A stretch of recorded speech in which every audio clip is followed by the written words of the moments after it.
হ্যাঁ, তো জুলাই গণ অভ্যুত্থান হিসেবে যেটা বলা হচ্ছে, এটা তো আসলে মূলত একটা বিপ্লবের পুরো সম্ভাবনা নিয়ে হয়েছে, কিন্তু অর্গানাইজড লোকেরা এই বিপ্লবটা করে নাই। বিপ্লব সাধারণত অর্গানাইজড লোকেরা করে, এবং যাদের বিরুদ্ধে করে তাদের যখন পতন ঘটে তখন তারা নিজেদেরকে এক্সপোজ করে যে আমরা হচ্ছে অমুক লোক। অনেক সময় আগেও করে, অনেক সময় জাস্ট তাদের বিজয়ের শুরুতেই তারা করে এবং আমরা এই কাজ করব, এবং তারা খুব ড্রাস্টিক্যালি রুথলেসলি তাদের প্রোগ্রামগুলোকে এক্সিকিউট করে।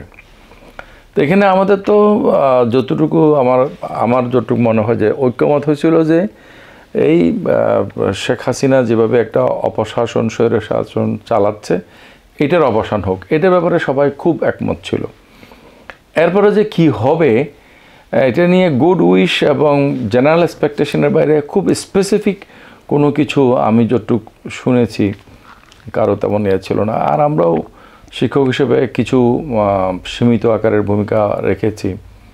শিক্ষকদের ভূমিকা তো এমনি আসিফ নজরুল বা এরকম কিছু ব্যক্তিবর্গ টিচার ছাড়া ইন জেনারেল শিক্ষক কমিউনিটির ভূমিকা ছিল খুবই দুর্বল।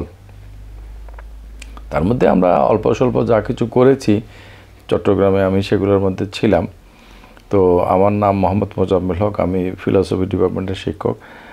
আর এই আমাকে কেউ না চিনলে তখন আমি বলি যে ওই যে চিটা ইউনিভার্সিটি যে শিক্ষকের বাসায় আক্রমণ হয়েছিল, এটা শুনছেন? বলে হ্যাঁ, এটা শুনছি। আমি বললাম যে আমি তো সেই শিক্ষক। হ্যাঁ, তো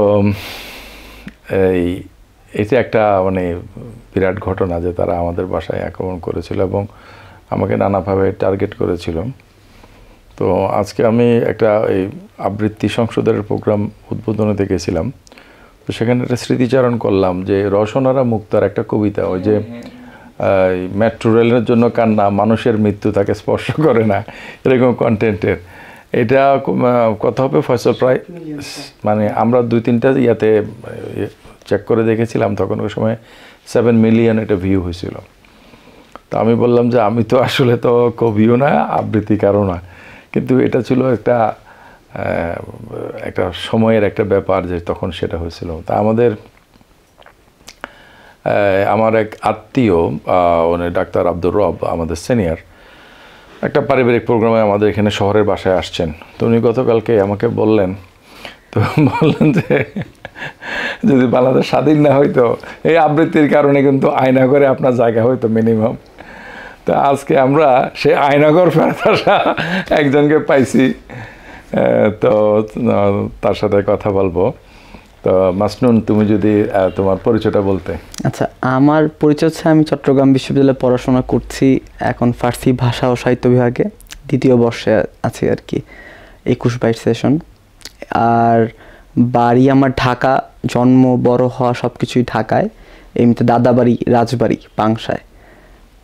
5 ভাই বোন আমরা, একসাথেই থাকা, বড় হওয়া। এই তো আন্দোলনের তুমি যদি শুরু থেকে যদি একটু বলতা, তোমাকে যে গুম করা হলো, তোমার সে আয়নাঘরের কাহিনী, তুমি যে একটা ছবি দিছো যে একটা সেলের মধ্যে তোমাকে রাখা হয়েছিল, সেটা আমি দেখছি কয়েকদিন আগে। আচ্ছা, না সেলের মধ্যে ছিলাম এরকম কোনো ছবি দেইনি আসলে। তাই না, এরকম অন্য কোনো ছবি থাকতে পারে। আচ্ছা, যেরকম আন্দোলনের যেদিন আমাকে মানে সেলে মানে নিয়ে যায়, গুম করে আর কি, এটা হচ্ছে 28শে জুলাই রাতে আর কি, 11টা নাগাদ। আমার মনে হয় আমরা তোমার কাছ থেকে যেহেতু আন্দোলনের কাহিনীটা শুনতে চাই, তাহলে একটু আগে থেকে শুরু করো। যে কোটা বিরোধী আন্দোলন যখন শুরু হলো, যখন হাইকোর্ট কোটা বহাল রেখে রায় দিল, এটা বোধহয় 5 জুন হবে। তো এরপরে এখানকার বিভিন্ন জন বিচ্ছিন্নভাবে এটা প্রতিরোধ করা। তাহলে প্রথম পুরোটাই বলি আর কি, আন্দোলন টাইমলাইন হিসেবে যদি বল। বুঝতে পারছি। আমার আসলে মানে এই বিশ্ববিদ্যালয়ে ভর্তি হওয়ার একদম সৎ যদি কোনো টার্গেট থেকে থাকে, এটা ছিল হচ্ছে রাজনীতি করা। আমি এই ক্যাম্পাসে এসেছি রাজনীতি করতে, রাজনীতি করার জন্য তো ঢাকা বিশ্ববিদ্যালয়ে আসলে চান্স হয়নি। এবং আরেকটা বিষয়, যেরকম আমার জাহাঙ্গীরনগর ফার্স্ট চয়েস ছিল, জাহাঙ্গীরনগরের পরে যে কোনো একটা হতে পারে, বাট ঢাকা ইউনিভার্সিটি আমার কখনো মানে ফার্স্ট চয়েস ছিল না। হ্যাঁ, ইটস এ গুড ইউনিভার্সিটি, এটা কেউ আসলে নিতে পারে না, শুনলে কেউ অবাক হয় যে কেন ঢাকা ইউনিভার্সিটি। না, কারণ আমার জন্ম বড় হওয়া ঢাকায়, এবং ঢাকা ইউনিভার্সিটির কেন্দ্রিক যেই মানে কালচার, যে বুদ্ধিভিত্তিক জনরা তাদের, এবং যারা ওখানে আলোচনা করে একটা আড্ডার যে সার্কেলগুলো, ওগুলো আমার আপনা আপনি আমি পেয়েছি। মানে আমার ওখানে জন্ম হওয়ার কারণে এই প্লাস পয়েন্ট আমার সবসময় ছিল। তো ওখানে বড় হওয়ার কারণে এই যে ঢাকা ইউনিভার্সিটির ছেলেপেলেরা যেটা ফেস করে সবসময়, যে তাদের মানে এই যে যেটা হয় যে চট্টগ্রাম বিশ্ববিদ্যালয়ে ভর্তি হওয়ার আগে সবার একটা বিষয় থাকে যে বিশ্ববিদ্যালয়ে ভর্তি হব, চট্টগ্রাম বিশ্ববিদ্যালয় সুন্দর দেখতে। তো আসার পরে তাদের মধ্যে এই যে ব্যাংকের লাইনে দাঁড়ায় থাকা, শাটলের সমস্যা, এগুলো নিয়ে তাদের একটা তো ভর্তি হওয়ার পরে হয়। তো আমি ঢাকা বিশ্ববিদ্যালয়ের ছেলেপেলেদের কিন্তু এরকম অনেকই আছে যে জ্যাম, ছুটির দিনগুলোতে তারা ঢুকতে পারে না, আরও অনেক ঝামেলা। তো ওইটা আমি ভর্তি না হয়ে ফেস করছি। ওখানে আমার আড্ডা মানে স্কুল কলেজ লেভেল থেকেই এরকম বুদ্ধিবৃত্তি। কলেজে পড়া আমার ঢাকা কমার্স কলেজে। তো এই কারণে আর কি মূলত ওইটা আমার ছিল না কখনো যে ঢাকা ইউনিভার্সিটি পড়তেই হবে, ওই ফ্যাসিনেশনটা আমার কখনো হয়নি। তো জাহাঙ্গীরনগরের প্রাকৃতিক কারণে আমার একটা পছন্দ ছিল, আর এই জ্যাম ট্যামে বড় হওয়ার কারণে আমার চট্টগ্রাম বিশ্ববিদ্যালয়, জাহাঙ্গীরনগর এই দুটোর প্রতি একটা আকর্ষণ সবসময় ছিল যে একটা শান্তিপ্রিয় ক্যাম্পাস আমি যাবো আর কি। তো যদিও আমি আসার পরে জানতে পারি যে না, এটা তেমন একটা শান্তিপ্রিয় ক্যাম্পাস না, এখানে যুদ্ধ লেগেই থাকে সবসময়। তো ওই রাজনীতি তো তখনকার একটা পরিবেশ ছিল যে সারা দেশেই সব প্রতিষ্ঠানে তারা নিজেরা যে হারে মারামারি, এখানে আমার মনে হয় সবচেয়ে বেশি চিটাগাং ইউনিভার্সিটিতে করছে। ছাত্রলীগের যে অন্তর্কন্দল মারামারি, এগুলো মানে চিটাগাং ইউনিভার্সিটি সব থেকে বেশি। তো এইখানে ওই কারণেই ভর্তি হওয়া, এবং প্রথম থেকেই আমি যখন এবং একেবারেই কোনো অ্যালটমেন্ট না দিয়ে হলগুলো তাদের মধ্যে ডিস্ট্রিবিউট করে দেওয়া, এই ব্যাপারটা এত নোংরাভাবে মানে অন্য কোনো ক্যাম্পাসে হয়নি। এর প্রমাণ কিন্তু এই আন্দোলনে যে আমাদের কিন্তু এটা খুবই অসম্মানের আমার লাগছে। আমি যখন ঢাকায় আসি আন্দোলন করতেছি, যে আমার বোনদেরকে ভাইদেরকে চলে যাওয়া লাগতেছে, আমরা যে মেরুদণ্ড সোজা করে দাঁড়াবো ওই জায়গাটা আমাদের নাই, কারণ আমাদের তো কেউ অ্যালোটেড না। রাজশাহী বিশ্ববিদ্যালয় কিন্তু দাঁড়াইছে, জাহাঙ্গীরনগর বিশ্ববিদ্যালয় কেউ বের হয়নি হল থেকে। ঢাকা ইউনিভার্সিটিতে তো যুদ্ধ করছে শেষ পর্যন্ত, প্রত্যেকে অ্যালোটেড। সে ছাত্রলীগ করুক whatever it is, but সে কিন্তু অ্যালোটেড ছিল। আমাদের যেহেতু কেউ অ্যালোটেড না, তার ওই ক্ষমতাটা নাই সে দাপট নিয়ে বলবে। অ্যালটমেন্ট হয়নি, সোজা কথা। তো ওই জায়গাটা তো কখনোই ছিল না। তো ওই ক্যাম্পাসে আসার পর থেকে আমার কথাবার্তা বলা, চেষ্টা করে যায় কোনোভাবে কোনো কিছু করা, এটা সবসময় ছিল। তো থ্রেট ছিল, মৃত্যু হুমকি ছাত্রলীগের থেকে পাইছি ক্যাম্পাসে। ফার্স্ট ইয়ার আমি থাকতেই পারিনি আসলে।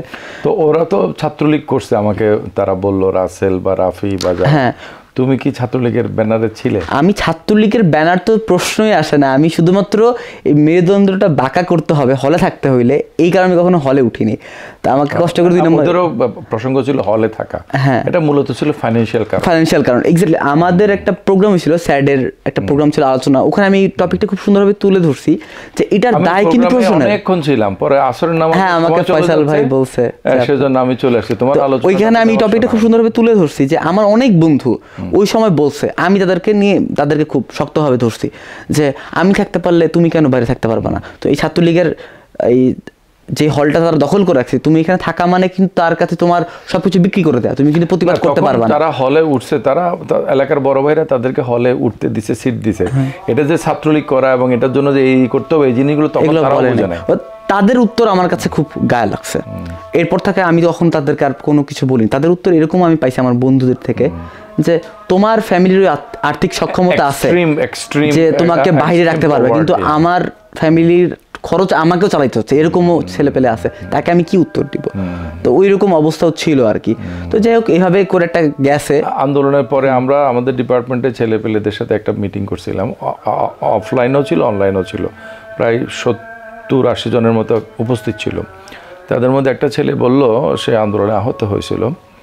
সে ওই মানে বলল যে স্যার, আমি আপনাদের সাথে স্বীকার করতে কোনো লজ্জা নাই, আমি মিরেশ্বর এলাকাতে গিয়ে আমি রাজমিস্ত্রির যোগালির কাজ করি।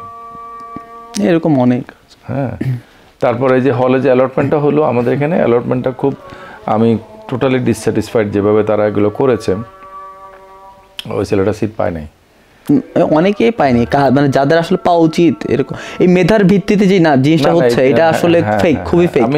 আমার প্রশ্ন হচ্ছে যে মানে আমি যখন বিশ্ববিদ্যালয়ে ভর্তি হয়েছি, মেধাবী এবং আমরা ছাত্রদের সবার আবাসনের ব্যবস্থা করতে পারেন, এটা আমাদের একটা ব্যর্থতা। আমি ওই প্রোগ্রামে কিন্তু এই টপিকটা তুলছি যে আমার যদি আবাসন ব্যবস্থা থাকে 500 জনের, আমি 501 জন ভর্তি করব না, 500 জনই ভর্তি করব।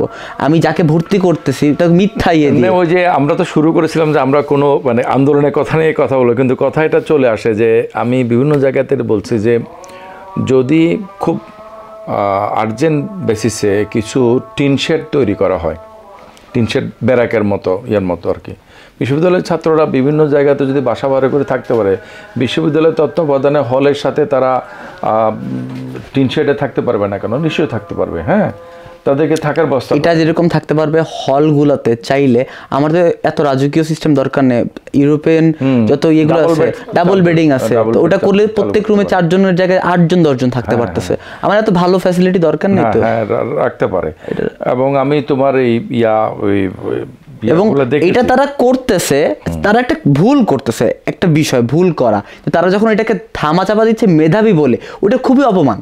না, আমি তো মেধার পরিচয় দিয়ে এখানে ভর্তি হলাম, তুমি আবার মেধাবী ভাগ কেমনে করতেছো? শোনো, আমি চট্টগ্রাম বিশ্ববিদ্যালয়ের ছাত্র ছিলাম এবং এখানে শিক্ষকতা করছি লাস্ট 30 ইয়ার্স। আমরা যেটা দেখেছি সেটা হচ্ছে যে হলের সিটের ক্ষেত্রে ফার্স্ট ইয়ারের ছেলেদেরকে দেওয়া হয় খুব এক্সট্রা অর্ডিনারি কেসে, সেকেন্ড ইয়ার একটু বেশি, থার্ড ইয়ার আরও বেশি, ফোর্থ ইয়ার অনেক বেশি, ম্যাক্সিমাম মাস্টার্সের ছেলেপেলেরা সিট পাবে। এটা এভাবেই করে আমরা দিতাম। এখন মাস্টার্সও যতজন, ফার্স্ট ইয়ারও ততজন। এমনকি যে ফার্স্ট ইয়ারের স্টুডেন্টরা ইউনিভার্সিটির কোনো পরীক্ষাই দেয় না এখনও পর্যন্ত, তারাও মাস্টার্সের সমান বা ফোর্থ ইয়ারের সমান সিট পেয়ে গেছে। তো যাই হোক, এটা ওনাদের ব্যাপার। আমাদের আন্দোলনের প্রসঙ্গে যদি আসে তাহলে আমাদের প্রাথমিক আলোচনা এটা হলো যে তুমি আন্দোলন, পলিটিক্স এগুলো করার জন্য এইগুলোর জন্য আসছে। এবং প্রথম আমার এই আন্দোলন যুক্ত হওয়া ক্যাম্পাসের চারুকলা আন্দোলন দিয়ে। আমি যখন ভর্তি হই তখন চারুকলা আন্দোলন চলতেছিল প্রথম, যেটা আর কি চারুকলা ওই শহর থেকে আসা। তো ওইটা নিয়ে আমি ঢাকায় একটা চেষ্টা করছিলাম, যারা আমার পরিচিত টিএসসিতে, তাদের সাথে যে কোনোভাবে কানেক্ট করা যায় কিনা এটা নিয়ে। তো তখনই আমি আসলে বুঝে গেছিলাম, ওই প্রথম ধাক্কায় একবার বুঝে গেছি যে আসলে ক্যাম্পাসটা ডিফারেন্ট, এটা not like every other university আসলে। তো এরপর থেকে একটু নীরব থাকা, যেহেতু মৃত্যু হুমকি আছে, ক্লাস করতে আসতে হবে। আমার তার বাসায় আমি অনেকদিন থাকছি, মানে আমার বাসা যেহেতু আমি নিতে পারতেছি না, তো তার বাসা 1 নম্বর গেটে, রিফু ভাই, তার সাথে পরিচয় আমার হবে। এরপর তাকে আমি হ্যাঁ, একদম শেষ মাথায় আর কি। কোন দিকে সেটা? আমার বাসা হচ্ছে গ্রামীণ ব্যাংকে। আচ্ছা আচ্ছা আচ্ছা। তো একদম যেহেতু এটা সেফ প্লেস, তার বাসায় থেকে পরীক্ষা দিয়ে আবার ঢাকায় চলে গেছি, এরকম ফার্স্ট ইয়ার আমার গেছে। তো যখন কোটা আন্দোলনটা শুরু হইলো, একটু স্কিপ করে আগাই ওইদিকে, তো যখন কোটা আন্দোলনটা শুরু হইলো, আমি আসিফ ভাই, তাদের সাথে আমার একটা ভাইয়ের সম্পর্ক ছিল, যেহেতু ভাব বৈঠক যেটা হয় ফরাদ মাজহার ভাই, তো ওখানে আমাদের একটা রেগুলার যাতায়াত ছিল। তো ওখানে আমাদের একটা সম্পর্ক পরিচয় ছিল। আমরা আসলে আলোচনা কম শুনতাম, আমরা যেতাম আড্ডা দিতে, পলিটিক্যাল বিভিন্ন বিষয় নিয়ে আলোচনা করতাম। আরেফিন ভাই আছে, আরেফিন মানবে, তাদের সাথে আমাদের পরিচয়, তুহিন খান, সবার পরিচয় আমাদের ওই ভাব বৈঠক থেকে। তো ওইখানে তাদের সাথে একটা পরিচয় ছিল। তাদেরকে আমি ফোন দিলাম যে ভাই আন্দোলন হচ্ছে, ভেরি নাইস। কিছু আন্দোলন থাকে আসলে যে প্রয়োজনে, যেটা খুবই প্রয়োজনীয় ছিল আন্দোলনটা তখন জরুরি। তবে ওই মুহূর্তে কিছু বিষয় চলতেছিল বাংলাদেশের রাজনীতির প্রেক্ষাপটে খুবই জরুরি, যেটা হচ্ছে ভারতের সাথে রেল ট্রানজ্যাকশন একটা বিষয় চলতেছিল। এবং ভারত প্রায় এমন একটা অবস্থা হয়ে গেছিল যে প্রায় বাংলাদেশটাকে নিয়ে নিচ্ছে, ওইদিকে পায়রা ইয়েটা নিয়ে নিচ্ছিল। তো এরকম একটা অবস্থা চলতেছে। ওই অবস্থায় কোটা আন্দোলনটা আমার কাছে কোনো দিক থেকে জাস্টিফাই মনে হচ্ছিল না।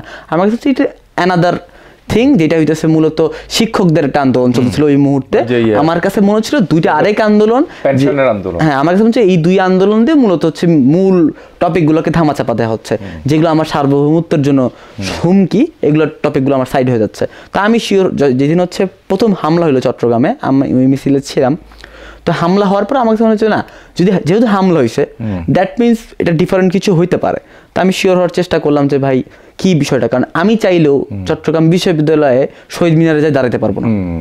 কারণ আমি দাঁড়ানো মানে আমার ওই দিনে আমাকে কিছু করে ফেলবে, অন্য কাউকে করার আগে দশবার ভাববে, কারণ সে কখনো হলে ছিল, হয়তো ছাত্রলীগের সাথে সম্পর্ক ছিল, একটা ব্যাপার আছে, কারণ কানেকশন আছে। আমার কখনো কোনো ছাত্রলীগের সাথে কোনো কানেকশন ছিল না, কোনো ধরনের। একটা যে মীমাংসিত একটা সম্পর্ক থাকে, অনেকে রাখে, কোনো গ্রুপে তোমাকে বাঁচাতে আসবে না, ওই একটা সবাই রাখতো। আমি এটা কখনোই করিনি, কারণ আমার টার্গেট হচ্ছে আমি এদেরকে কখনো দুই চোখের বিষ হিসেবে ভাবি, এবং তাদেরকে আমি কোনো ভাইয়ের সম্পর্কে রাখবো না, যাতে যেই দিন আমার সময় আসবে তাদের সাথে আমার চোখে চোখে সম্পর্ক হবে, চোখ রেখে আমি তার সাথে যুদ্ধ করতে পারবো, এরপরে যাতে আমি তাকে সেম চোখে দেখতে পারি। এত ছোটবেলা থেকে তুমি এদের ব্যাপারে এত নেগেটিভ কিভাবে হইলে? আমরা তো এই জেনারেশনটা বড় হয়েছি তাদেরকে দেখে আসলে।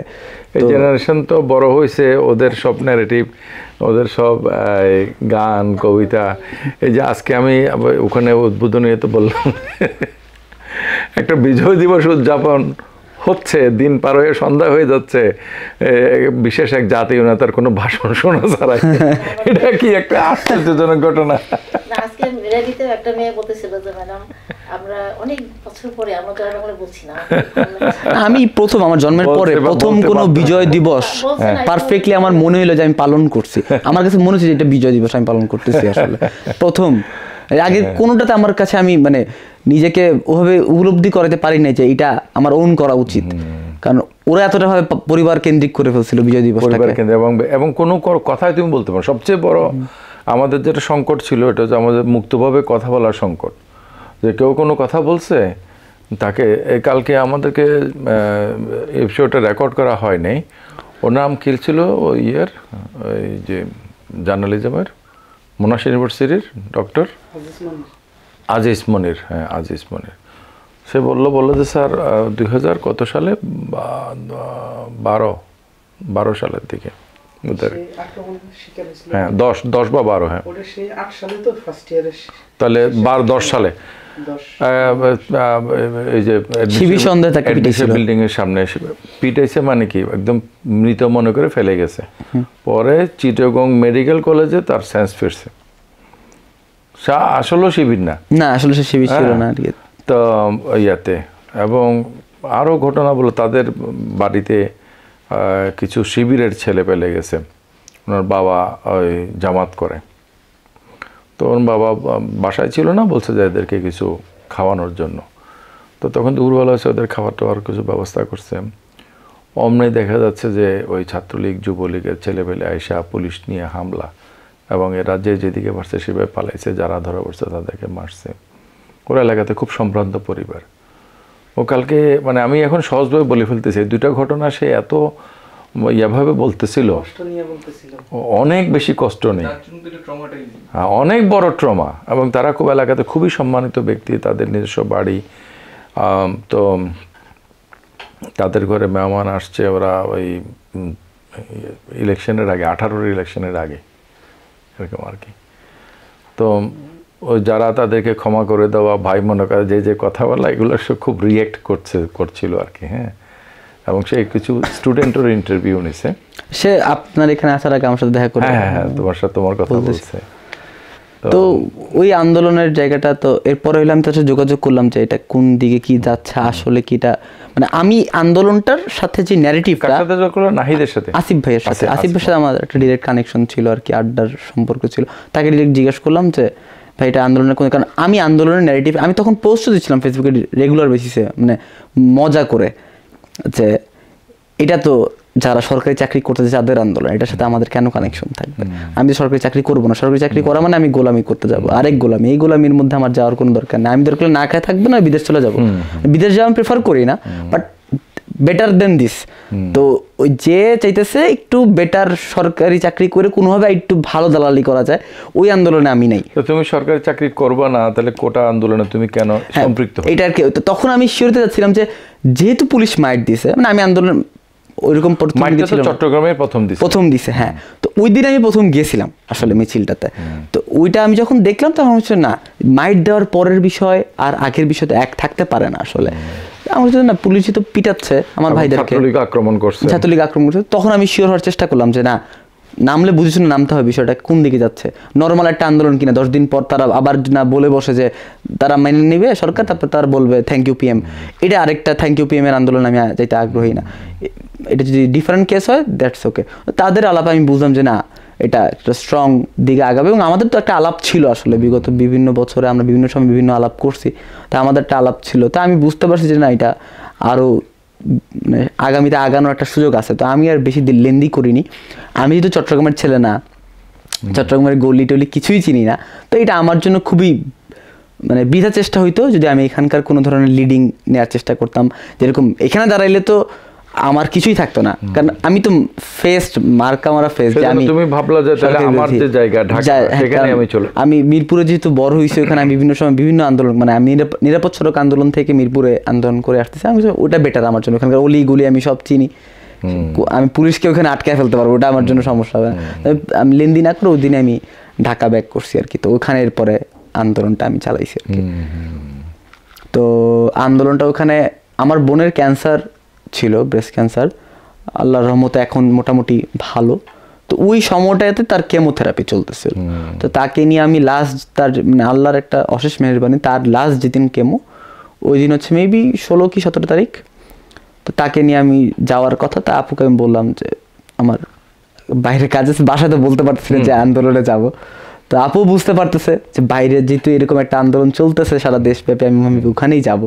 আমি বললাম যে তুমি গেলে চলো তাড়াতাড়ি, আমার এক জায়গায় যাওয়া লাগবে, যেন আমি আজকে ডাক্তারও দেখাবো, শুধু কেমো দিব না, দেরি হবে, তাইলে তুমি অন্য কাউকে নিয়ে যাও। তো তখন একটা ঝগড়াই ব্যথা, আমি বলছিলাম থাক চলো যাবো না। তো পরে আপু রাগ করে আপু চলে গেছে।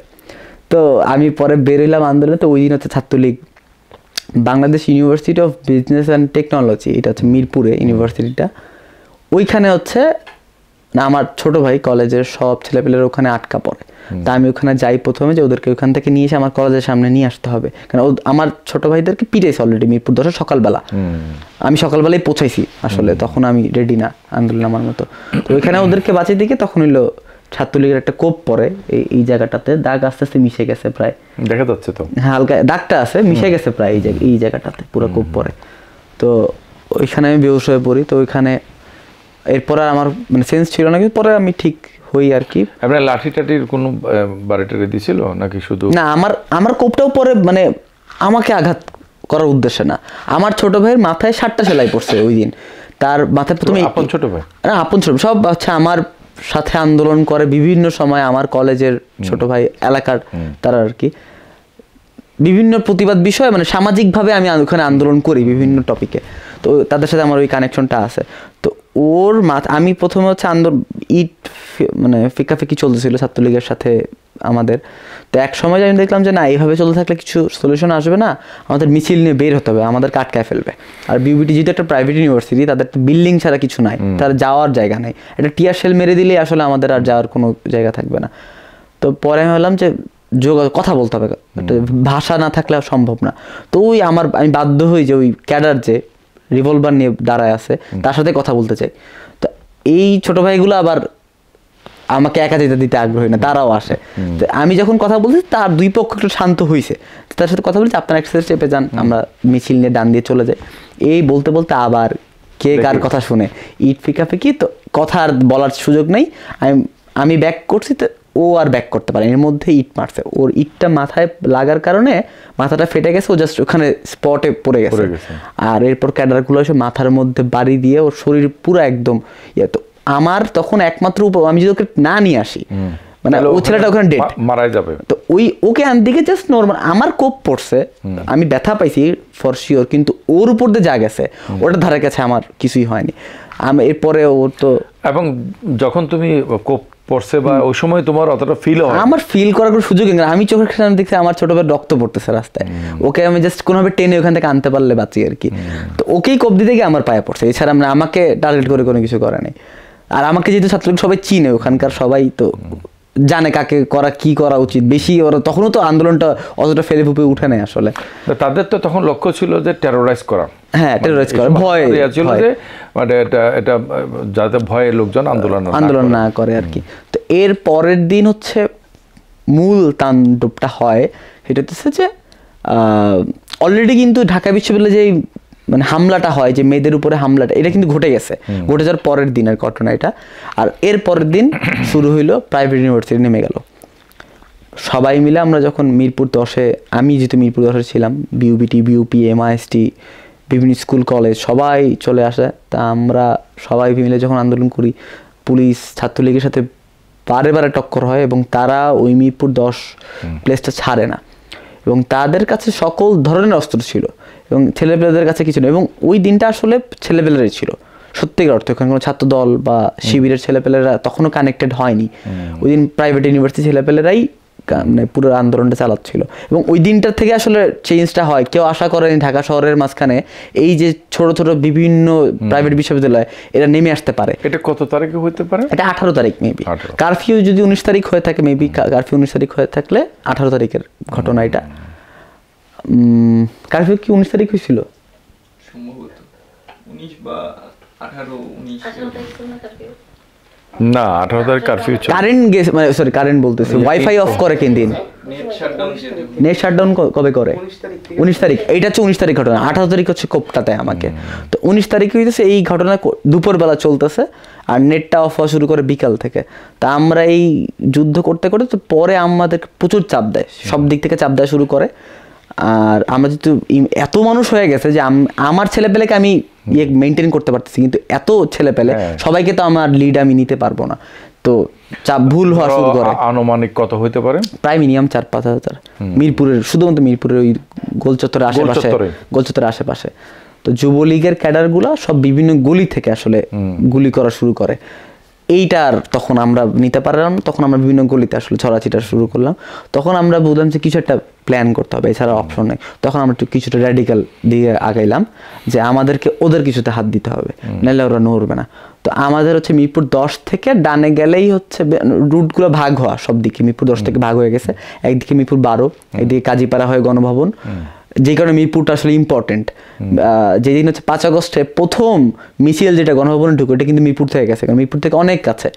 এবং তার যে হেলিকপ্টারে ভাগা লাগলো, সে যে গাড়িতে যাইতে পারে নাই, এর রিজন এইটা, কারণ আগারগাঁওয়ের পুরাতন এয়ারপোর্টটা আর গণভবন মিরপুর থেকে জাস্ট হাঁটার 10 মিনিট, সব থেকে কাছে। মানে যাত্রাবাড়ি সব থেকে বড় রেডিক্যাল স্পট ছিল, সব থেকে লাশ বেশি পড়ছে। উত্তরা রামপুরও ইজ হিউজ, বাট মানে যে বলে না ঢাবি, যত কিছু হোক ঢাবিতে লাস্ট না পড়লো, ঢাবি ইম্পর্টেন্ট। তো ওই টপিকটাতে মিরপুর তখন ইম্পর্টেন্ট ছিল। মিরপুর 10 এখন তারা ছাড়তেছিল না, কোনোভাবে ছাড়লে আমরা যদি ওদিক চলে যাই, গণভবন ধরে ফেলি, তাহলে তো, কারণ যাত্রাবাড়ি থেকে এত দূর আসতে পারবে না, অনেক দূরে মানে বিশাল দূর। তো আমরা তখন প্ল্যান করলাম যে ঠিক আছে, তাহলে আমরা একটু ডিফারেন্ট স্ট্র্যাটেজি নেই। তো ওই ডান সাইডের রুটটা হলো মিরপুর 2 স্টেডিয়ামের রোডটা চলে যায়। তো আমরা গলির ভিতর থেকে ভাবি যে ঠিক আছে, স্টেডিয়ামের দিক থেকে বের হয়ে এখানে মিরপুর মডেল থানা আছে, আমরা ওইখান দিয়ে আসবো। পুলিশ এখানে 1000টা থাকুক, তার তো ফিরে যেতে হবে নির, ওইটা আমরা ওই জায়গাটা স্ট্যান্ডিং নেই। তো ওইখান দিয়ে আমরা যখন যাই, তো ছেলে পেলে তো সবাই অনেক আবেগী, তো কিছু ছেলে পেলেকে আমরা আর কন্ট্রোল করতে পারি না। তারা হইতেছে ইট পাটকেল মারা শুরু করে থানার মধ্যে, তাদেরকে থামাই আমরা। তো ওইটা যখন শুরু করি, আর এত ছেলে পেলে দেখে ফেলে, ভিতরে যারা পুলিশ ছিল স্টেশনে, তারা ভীত হয়ে যায় যে তারা মানে আমাদের এখানে হামলাগুলো, তাদের তো সব ওখানে, ওটা না, ওটা যদি দখল হয়ে যায় তাদের আর কিছু করার থাকবে না। তারা অলরেডি সবাইকে কল দেয়, আসলে তোমরা ব্যাক করো, মিরপুর আর কিছু করা লাগবে না, ব্যাক করো। তো তারা ব্যাক করা শুরু করে মিরপুর 10 থেকে, আমরা দেখছি। আমরা ততক্ষণে আমরা কন্ট্রোল করে ফেলছি যে না, আমরা কোনো ধরনের ম্যাসাকারে যাবো না। আমরা এই জায়গায় স্ট্যান্ড নিয়েছিলাম, যখন দেখছি পুলিশ আসতেছে, আমরা ঠিক আছে, তারা এই রুট দিয়ে আসবে, আমরা এই রুট দিয়ে যাবো।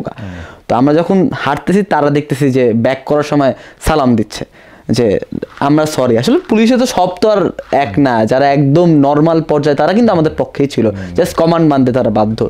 তো মিরপুর 10 দখল করার পরে ওই যে সেই ঐতিহাসিক যেই ভিডিওটা সবাই দেখছে, যে মেট্রো রেল যাচ্ছে, মাঝখান থেকে আগুন জ্বলতেছে, ধাও ধাও করে ধোঁয়া, ওইটা আর কি ওই দিনের সিন। তারপর হচ্ছে ওই বিভিন্ন ছেলে পেলে লাঠি সোটা নিয়ে সবাই বিজয় মিছিল করা শুরু করে যে আমরা জয় করে ফেলছি, এরকম কিছু একটা বিষয়। তো ওই গোল চত্বরে হচ্ছে পুলিশ বক্স, ওখানে হচ্ছে আগুন ধরে যায়।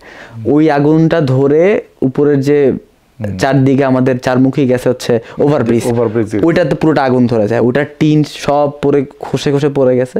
ওইখান থেকে ধোঁয়াটা এলো মেট্রো রেল উপরে। সবাই মনে করে মেট্রো রেল ওই দিন পুরো, মেট্রো রেল ওই দিন পুরো নাই, মেট্রো রেল পড়ছে পরের দিন শুক্রবারে। ওই দিন হচ্ছে কিছু ছেলে পেলে আর কি হয়তো বা ওখানে গেছে, ওখানে আবার একটা মিরপুরের ডিফারেন্ট বিষয় হচ্ছে, এখানে কালচারালি খুবই ডিফারেন্ট মিরপুর, কারণ এখানে যেরকম বাঙালি আছে, সেম মার্জিনে বিহারি আছে। এবং মানে ওইটা ঐতিহাসিক বিষয়, মিরপুর যে সারা বাংলাদেশ স্বাধীন হয়েছে 1971 সালে, এই আজকের দিনে 16 ডিসেম্বরে, কিন্তু মিরপুর কিন্তু স্বাধীন হয়েছে জানুয়ারি মাসে, এবং জানুয়ারির শেষ দিকে একদম, মেবি আমি যদি ভুল না হই, রং না হই, 29 তারিখ মেবি। অনেক দেরি হয়েছে, কারণ মিরপুর দখল করতে পারে, মিরপুর তখনও বিহারিদের দখলে ছিল, ওদের সাথে একটা বিশাল যুদ্ধ করে এরপর ওটা দখল করতে পারে আর কি। বাট মানে ওটা একটা হিসাবে আসে, কারণ যেহেতু এখনো বিহারিরা আছে, তার মানে আসলে ম্যাসাকার হয় না, এবং সেটার একটা ইম্প্যাক্ট এখনো আছে, ইম্প্যাক্ট এখনো আছে। এবং তারা কিন্তু অনেক বড় একটা সাপোর্ট দিচ্ছে এই আন্দোলনে আমাদেরকে। মিরপুরে যেরকম মাদ্রাসার ছেলেপেলেরা ছিল, যেটা এখন পুরোপুরি সাইড হয়ে গেছে, যেই ক্রেডিটগুলো মাদ্রাসার ছেলেপেলেদেরকে দেওয়া হচ্ছে না বা নারীদেরকে দেওয়া হচ্ছে না, নারীরা যেই বিশাল ক্রেডিট রাখে এই আন্দোলনে, যে কোর্টে যখন হচ্ছে ছেলেদেরকে ঢুকাচ্ছিল, তারা যখন যায় কোর্টে গাড়ি আটকায় দিছে, একটা মেয়ে যখন গাড়ি আটকাবে তখন কিন্তু তার সামনে যেতে পারবে না পুলিশ। এইটা একটা ছেলে করতে পারতো না, এবং গৃহবধূরা বাড়ি থেকে নেমে এসে তারপরে এই করে, মানে এটা খুব ট্রিমেন্ডাস ঘটনা। আমাদের মিরপুরে কিন্তু বিহারিরা এই ঘটনা ঘটাইছে। ছেলেপেলেরা যারা এই আন্দোলনে সম্পৃক্ত হয়েছে, ওদের তো পাওয়ার কোনো কিছু ছিল না। এবং একটা বড় বিষয়, যে ঘটনা আমি কালকে কার সাথে ভাইয়ের সাথে আমি শেয়ার করতেছিলাম, যে মাদ্রাসার যে ছেলেপেলেরা আসছে, মাদ্রাসার বিষয়টা খুবই ডিফারেন্ট, কিন্তু কমই মাদ্রাসা, তাদের কিন্তু কমান্ডের বিষয়, তাদের হুজুর যদি বলে তাদের পুরো মাদ্রাসা নেমে আসবে, না বললে নাই। বাট আমরা কিন্তু পুরো মাদ্রাসাকে দেখিনি, আমরা কিছু কিছু কিছু কিছু ছেলেপেলে 20 জন 30 জন টিম ফ্রেন্ড সার্কেল হয়ে আসছে।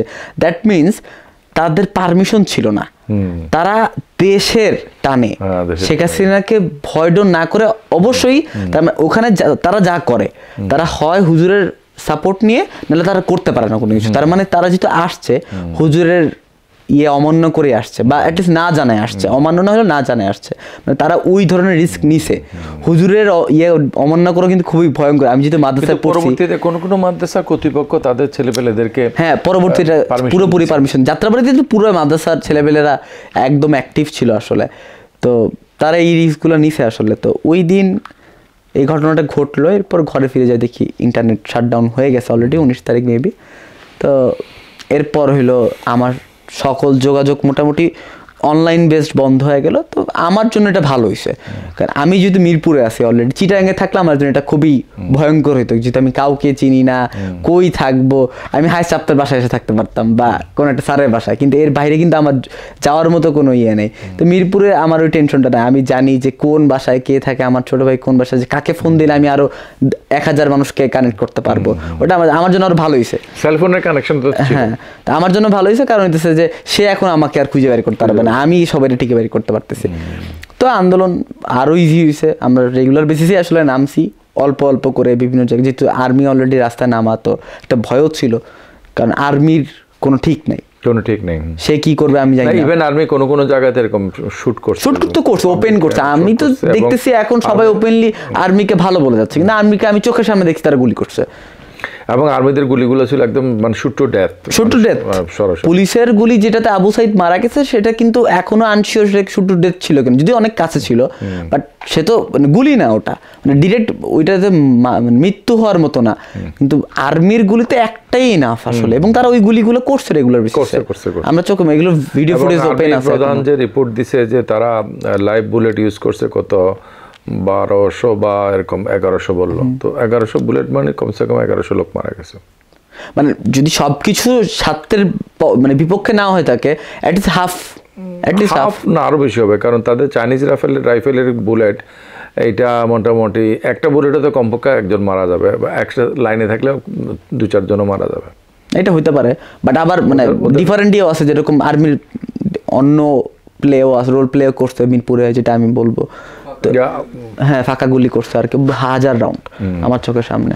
ওটা পরের তো হচ্ছে এই কারফিউ চলতেছে, তো 28 তারিখ নাগাদ যেহেতু ইয়েটা খুলে দেয়, নেটটা খুলে দিল, প্রায় 1 সপ্তাহ হওয়ার পরে,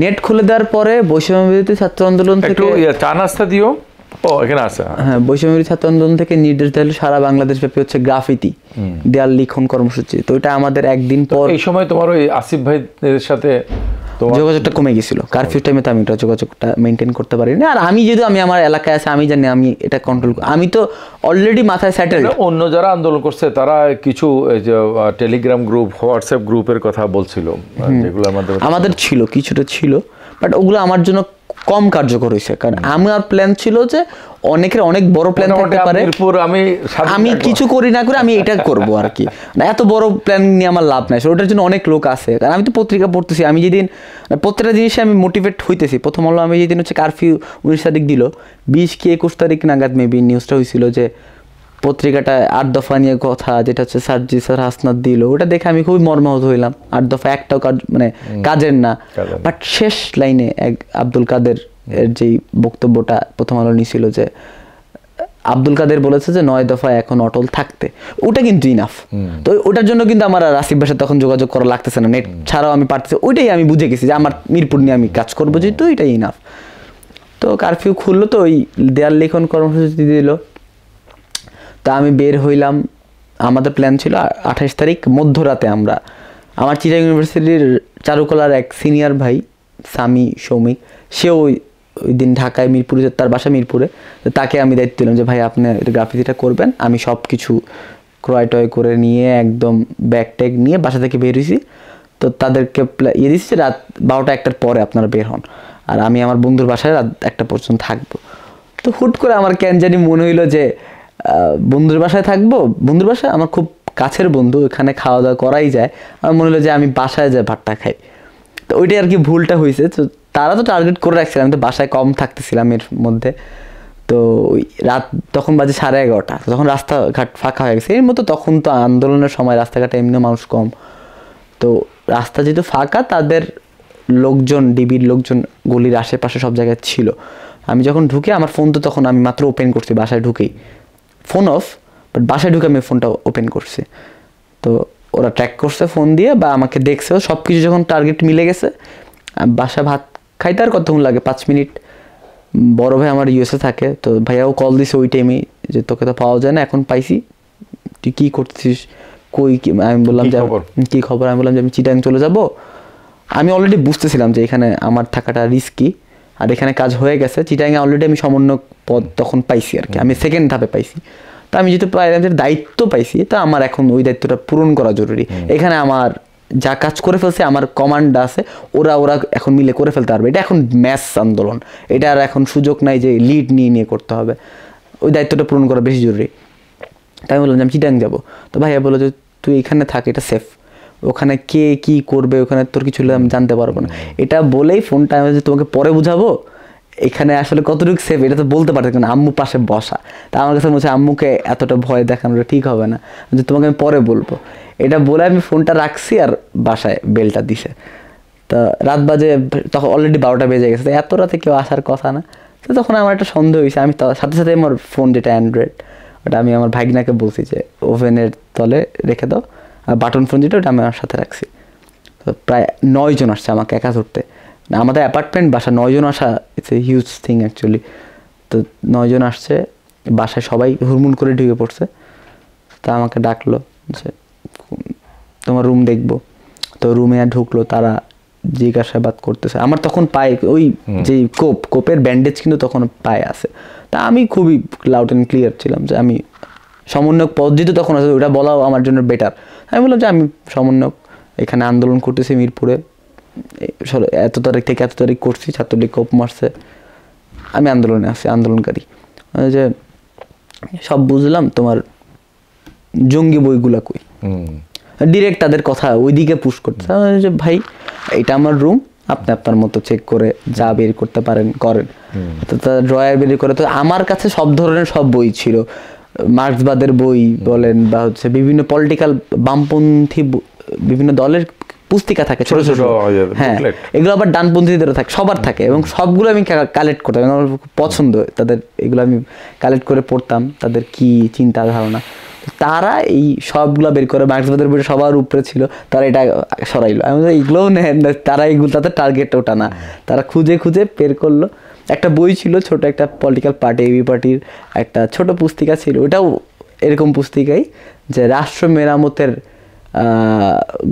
রূপরেখা, এরকম একটা ছোট ওদের পুস্তিকা ছিল। তাদের কাছে ওইটা খুব বড় কিছু মনে হয়, যে রাষ্ট্র মেরামত যেহেতু করতেছে, তার মানে এটা অন্য কিছু, তাদের তো বোঝার ওই ক্যাপাবিলিটি নাই। তা আমি হেসে দিছি, আমি কি বলবো যে এটা নর্মাল বোঝানোর চেষ্টা করতেছে, তাদের কথা একটা পাইছি কিছু একটা, এটা তো ধরতে পারলেই হচ্ছে। তো ওইটা নিয়ে তারা নিল, নিয়ে আমার ফোন তো তারা অলরেডি চাচ্ছে খুঁজে। আমি বললাম যে ফোন তো ভেঙে গেছে। তো আমার মা যেহেতু পর্দা করে, তাদের অলরেডি রাফ বিহেভ করা শুরু করছে, যে ফাইজলামি শুরু করছে, ফোন দে, খুব রাফ বিহেভ। আমি বুঝলাম যে না, যে আমার সাথে যা করার করুক পরে, বাট ফ্যামিলির থাকা অবস্থায় এটা ঠিক হবে না। পরে আমি তাড়াতাড়ি ভাইকনার বললাম যে আমার ফোনটা এনে, তো ফোন এনে দিল। তো তারা এরপর খুশি, ফোন ফোনটা নিয়ে তারা তো এরপর তো ফোন তাদের হাতে আগামী 4 দিন তাদের কাছে ছিল। তা আমাকে প্রথমে নিল একটা থানায়, জিজ্ঞাসাবাদ করলো আমার স্কুল কলেজ বিশ্ববিদ্যালয়, সে স্যাটিসফাইড যে আমাকে ধরে নেওয়াটা তার জন্য ভালো। তো এরপর আমাকে আরেক থানায় পাঠালো রাতে থাকার জন্য, শালি থানা, ওটা আমার এলাকার থানা। ওইখানে রাখার পর তখনও বাসা জানে আমি থানায় আসি, লোকেট করতে পারতেছে। সকালবেলা ওসি আসবে, হবে। তো সকালবেলা ওসি আসার আগে আমাকে হেলমেট পরায়, তাদের ভেস্ট পরায় গাড়িতে উঠায় ফেলছে।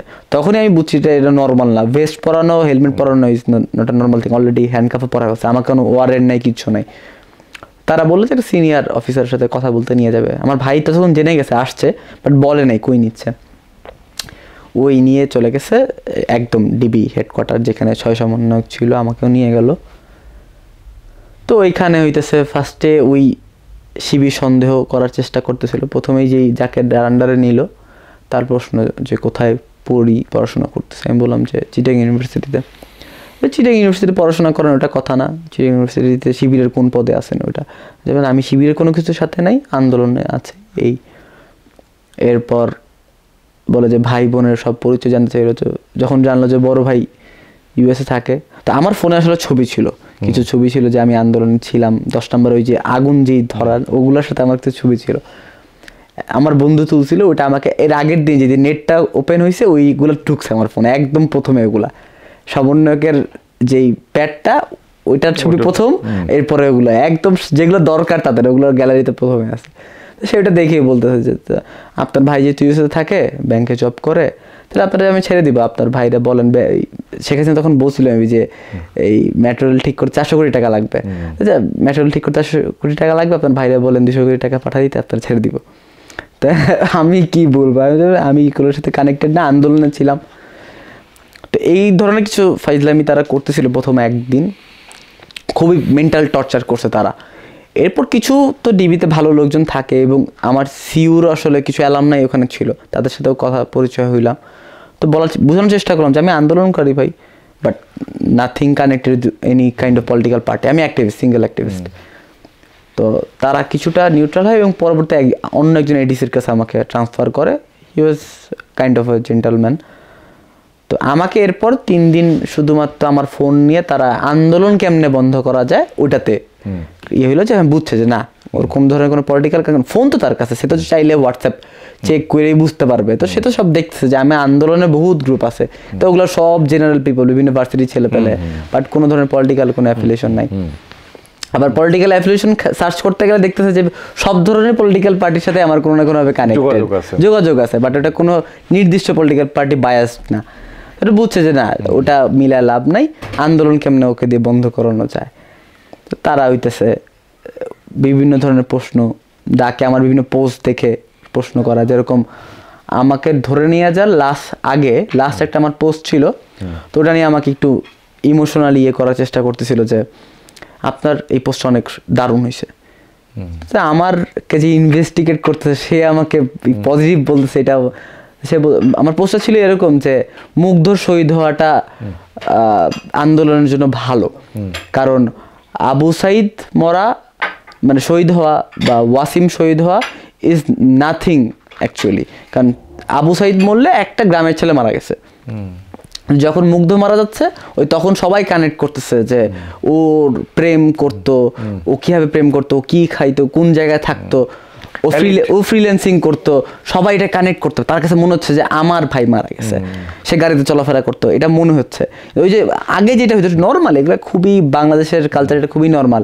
ওই মেট্রো রেলে একবার ঘটনা ঘটছে, মেট্রো রেলের পিলার পরে একটা প্রাইভেট কারে, মিরপুরে প্রাইভেট কারের উপর ধামা চাপাতে 4 জন এটা নিচে, কি একটা অবস্থা কাণ্ড, যে মেট্রো রেল কি করতে, সবার যেই মেট্রো রেল কিনে সবার একটা যে মেট্রো রেল হচ্ছে শেখ হাসিনা, তারা পর্যন্ত গালিগালাজ করছে সরকারকে যে মেট্রো রেলের পিলার পরে কেমন একটা মানুষ মারা যায়, কারণ মিডল ক্লাস আক্রান্ত হয়েছে। কিন্তু ওর আগের দিন গার্মেন্টসে প্রায় 70 জন মারা গেছে, ওটা নিয়ে কোনো ধরনের কারো কোনো মতামত নেই। তো আমার পোস্টটা এই ধরনের অ্যাগ্রেসিভ ছিল যে মুগ্ধ মারা যাওয়াটা ভালো হয়েছে, আন্দোলনটা এখন ভালো দিকে যাবে। সে ওটা হাসতে হাসতে পরে বলতেছে যে তোমার এই পোস্টটা ভালো। তো বলছে যে এবার বুঝছো তোমাকে কেন আটকা রাখছি। আমাকে তখন রিলেট করে দিয়েছে, তুমি তো মিডল ক্লাস, তোমার থাকাটা জরুরি, তাহলে তুমি তো তুমি থাকো এখানে, সমস্যা নেই, তুমি তো বলতেছো এটা আন্দোলনের জন্য ভালো, তুমি এখানে থাকো। তোমার সাথে ওদের সাক্ষাৎ হয়নি? না, তারা ছিল হারুনের অফিসে, ওই হোটেলটায়, আর আমি ছিলাম কাউন্টার টেরিজম ইউনিটে। তো ওইখানে তো ওখানে সূর্যের আলো দেখতে না পাওয়া, মেন্টাল টর্চার, 2 দিন তো আমাকে ফালা রাখছে যে কি হবে, কোনো ফিউচার নেই। তো আমি তো খুব কম বুঝি, মানে আন্দোলন রাজনীতি এগুলো বুঝি, কিন্তু এই যে মাঠের রাজনীতির ভিতরে জেলে টর্চার করে না, ফিজিক্যাল কোনো টর্চার করে, তারা এটা ইনশোর করছে যে, যেহেতু আমি খুবই জেন্টলম্যান হিসেবে তাদের সাথে কথা বলছি, সবকিছু কারেক্টলি বলছি, সে আমাকে এটা বলছে যে আপনি যেহেতু ক্লিয়ার কাট, আপনাকে কোনো ধরনের টর্চার করা হয়েছে? আমি না, যে গ্রেট, করা হবে না, এই যে আপনার এই বিষয়টা ভালো যে আপনি ক্লিয়ার কাট কথা, কোনো ধরনের ইয়ে করেন না। আমার কথা হলো, আমার তো কোনো কিছু লুকানোর নাই, আমার তো ফোন আপনি নিয়ে রাখছেন, আর লুকাবুকি। তো তারা চেষ্টা করছে অনেক ধরনের, যেরকম আমার অনেক ছেলে পেলে যেহেতু আমাকে উঠে নিয়ে গেছে, তারা আবেগের বসে, আমি যদি দেয়াল লিখন কর্মসূচি করতে চাইছি, আমি করতে পারিনি, তারা রাতের বেলা বের হয়ে গেছে, প্রত্যেক রাতে তারা করবে এটা আমার অনুপস্থিতিতে। সে ওগুলো মেসেজ তারা পাঠাইতো যে ভাই আমরা এটা করছি। বাচ্চা স্কুল কলেজে পড়ে, তারা তো বুঝতেছে না যে ব্যাপারটা কি হচ্ছে, কই আসি না আসি।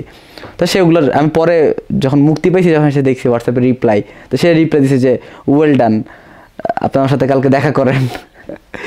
তার টিম পাঠাইছে। আবার ওই ছেলে রিপ্লাই দিছে, আমি আসছিলাম কিন্তু এখানে ছাত্রলীগের ছেলেপেলেরা ছিল, তাই আমি আর যাইতে পারিনি, ধরতে পারিনি আর কি, এরকম ঘটনা ঘটছে। তো এই 2 দিন আর কি এরকম টর্চার। ফোনের মাধ্যমে কিছু লোককে ধরারও চেষ্টা করছে, কিন্তু পারে নাই। আবার কিছু তো পারছেও, আমি যেগুলো, আর ওই টাইমে তো খুব, আমি তো 1 তারিখ বের হয়েছি অগাস্টে, তখন তো খুবই বাজে অবস্থা সারা দেশে। আমাকে যখন বের করে আনতেছে, তাহলে তোমাকে ধরলো হলো তারিখে 28 তারিখ রাত 11টায়, 29 তারিখ সারা রাত মধ্যরাতটা আমি ছিলাম শালি থানায়, এরপর ডিবি হেডকোয়ার্টারে 29 তারিখ দুপুরবেলা নিয়ে গেল, 29 তারিখ 30, 31, 1 তারিখ দুপুর, 31 তারিখ রাতের বেলা আমাকে একদিন ডাকলো, এই মাঝখানে যে একদিনের 24 ঘন্টার উপরে আমাকে জাস্ট ফালা রাখছে। তো ওইটা নিয়ে তখন আমি খুব ইয়ে হয়ে পড়ি আর কি। খাবার ভালো ওখানে, কিছু থাকুক না, খাবার ভালো। হারুনের হোটেল নাম দিচ্ছে, খাবার ভালো ওখানকার। কিন্তু ওই যে মানে লোকজনকে নিয়ে যাচ্ছে, বিহারি ছেলে পেলেকে কিছু আনছিল, খুব বাজে লেভেলে টর্চার করছে। অনেক মানুষ, একজন আসছিল, মানুষ আসা যাওয়া করতেছে, মানে একটা মানুষকে স্যাটেল পাওয়া এটা খুবই টাফ। আজকে একজনকে তাকে নিয়ে যাচ্ছে, শুনতেছি তাকে ইনভেস্টিগেট করতে নিয়ে যাচ্ছে, বাট সে আর ফিরে আসতেছে না। এগুলো খুবই ভয়ঙ্কর হচ্ছিল আসলে, তাকে কি আসলে মেরে ফেললো, এবং হয়তো মেরে ফেলতেও পারে, অসম্ভব কিছু না। তো এরকম একজন ছিল যে সে তার খোঁজ আমি আর পরে নিতে পারিনি। সে নয়াপল্টন, খুবই ডেঞ্জারাস জায়গায় সে কাজ করতো, সরি, সে জামাতের রোকন। সে নয়াপল্টনের যে থানা, মানে নয়াপল্টন মানে বিএনপির অফিস কিন্তু ওখানে, এবং ওইখানে নয়াপল্টনের থানায় একজন ছিল, গোলাম রাব্বানির ছোট ভাই,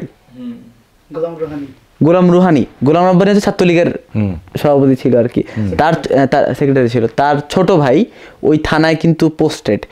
ওই থানার একটা নামাজের কক্ষ আছে, ওইটার ইমাম সে। নয়াপল্টন এরকম রিস্কি জায়গায় সে কাজ করতো, এবং সে জামাতের রোকন। তো তাকে ধরে নিয়ে আসছে আমার ওই ছেলে, সে খুবই মোটিভেট করছে আমাকে বিভিন্ন সময়, যে এগুলা কিছু না, এখানে কি আর হবে, পরকাল সবকিছু, এরকম অনেক মোটিভেট করছে। তা আমি ওখানে যখন ছিলাম, এমনি জামাতের লোকেরা বা যারা আগে থেকে আন্দোলন সংগ্রাম পলিটিক্স করছে, ওরা মানে মোকাবেলাটা খুব ভালোভাবে করছে। হ্যাঁ, ওখানে জামাতের লোকজন খুব বেশি ছিল, ওখানে না, যে কোনো মাঠে ময়দানে বা আর কি। শেষের দিকে আমি যতটুক পাইছি যে আন্দোলন সমন্বয়করা যখন আত্মগোপনে চলে গেছে, তারা 16 তারিখে ভালো কাজ করে। তারা যেহেতু এক ধরনের গুপ্ত রাজনীতি করছে বিগত 16 বছর ধরে, তাদের পক্ষে এটা করা খুবই পসিবল ছিল, এবং তারাই হেল্পটা করছে আসলে। কাজ যেহেতু আমাকে ট্রেস করতে পারবে, ছাত্র দলের একজনকে ট্রেস করতে পারবে, ছাত্র দল তাদেরকে ধরে নিয়ে এসে খুব ইজি, তাদের কাছে লিস্ট আছে, তাদের ফোন বের করলে দেখতে পায় কোন নেতার সাথে ছবি আছে, তাদের যে পদের লিস্ট তাদের ফোনেই আছে। শিবিরে তো উল্টা, শিবিরের ছেলেপেলেরা আমাকে যেটা বলেছে যে প্রথমে একটা লক স্ক্রিন থাকে, একটা হোম স্ক্রিন থাকে। তো লক স্ক্রিনে হয়তো শেখ মুজিবের ছবি, হোম স্ক্রিনে তো খালেদা শেখ হাসিনার ছবি। হ্যাঁ শিবিরের কিন্তু ডিফারেন্ট, তাদেরকে আসলে এতটা ইজি না ধরা, বাট যাদেরকে ধরছে এবং তাদেরকে সে তো ছাড়েনি। খুবই কশাস, যে মানে সে তার ডিসগাইজটা খুবই, এটা মানে ট্র্যাক করা খুবই মুশকিল। তো ওইখানে আমি ছিলাম, তারা খুবই মোটিভেট করতে, আমি ভাবতেছি আমার কি হবে আসলে, ভবিষ্যৎটা কি। এবং শিবির সন্দেহে যে মানে ওরা শিবির হওয়ার কারণে যে তাদেরকে বয়কট করে চলে আসতে, সেও আসলে শিবির, এবং ওইটাও শিবিরের একটা প্ল্যান। তো ওই জায়গা থেকে ওইখানে তারা ছাত্রদলের অনেকে ছিল, বিহারি ছিল, একজন মানে জঙ্গি, জানি না কতটুকু জঙ্গিতে সে, বাট তাকে জঙ্গি সন্দেহে আর কি জেলে ছিল, তার তো জামিন হয়েছে। তো তার দুঃখের বিষয় হচ্ছে যে জামিনটা হয়েছে হইলো আন্দোলনের সময়, তো তাকে আবার ঢুকায় ডিপিকার তুলে নিয়ে আসছে।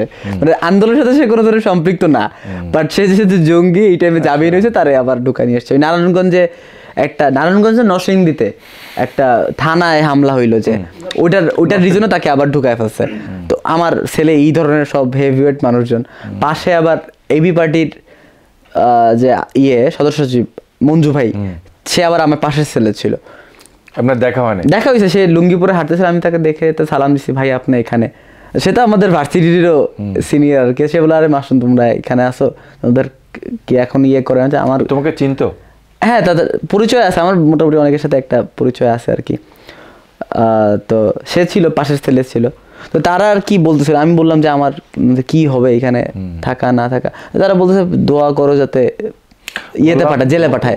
বললা না যে আপনার এবি পার্টির বই ধরেই তো আমাকে জঙ্গি বানাইছে? তো তো জেলে যাওয়াটা ছিল মানে তারা বলতেছে আর কি যে জেলে গেলে ভালো হবে। আমি তো তখনও এই বিষয়গুলো বুঝি না, আমি জেলে যাওয়া কিভাবে ভালো হবে, এখানে আছি ঠিক আছে, মানে খারাপ আছি বাট কিছু জানি না ফিউচার কি হবে। বলছে এই যে আপনি জানেন না আপনার ফিউচার কি, আপনার কালকে মেরেও তো ফেলতে পারে, আপনার তো কোনো ওয়ারেন্ট নেই। জেলে গেলে আপনি কোর্টে উঠা মানে আপনি একটা সিস্টেমের মধ্যে আসলেন, এবং আপনার মৃত্যুর একটা কিন্তু থাকবে, হ্যাঁ এটার একটা জাস্টিফিকেশন, সবকিছু বিচার হবে কোথায় গেল। তো তখন আমি গিয়ে বুঝলাম যে না, এইবার তখন আমি বুঝছি 2 দিন পর যে আমি কোন জায়গাটায় আসছি। ইটস নট এ নর্মাল জায়গা, মানে নর্মাল প্লেস। তো তখন থেকে ভয় হওয়াটা, এর মধ্যে আমাকে ডাকে না, লোকজন যাচ্ছে।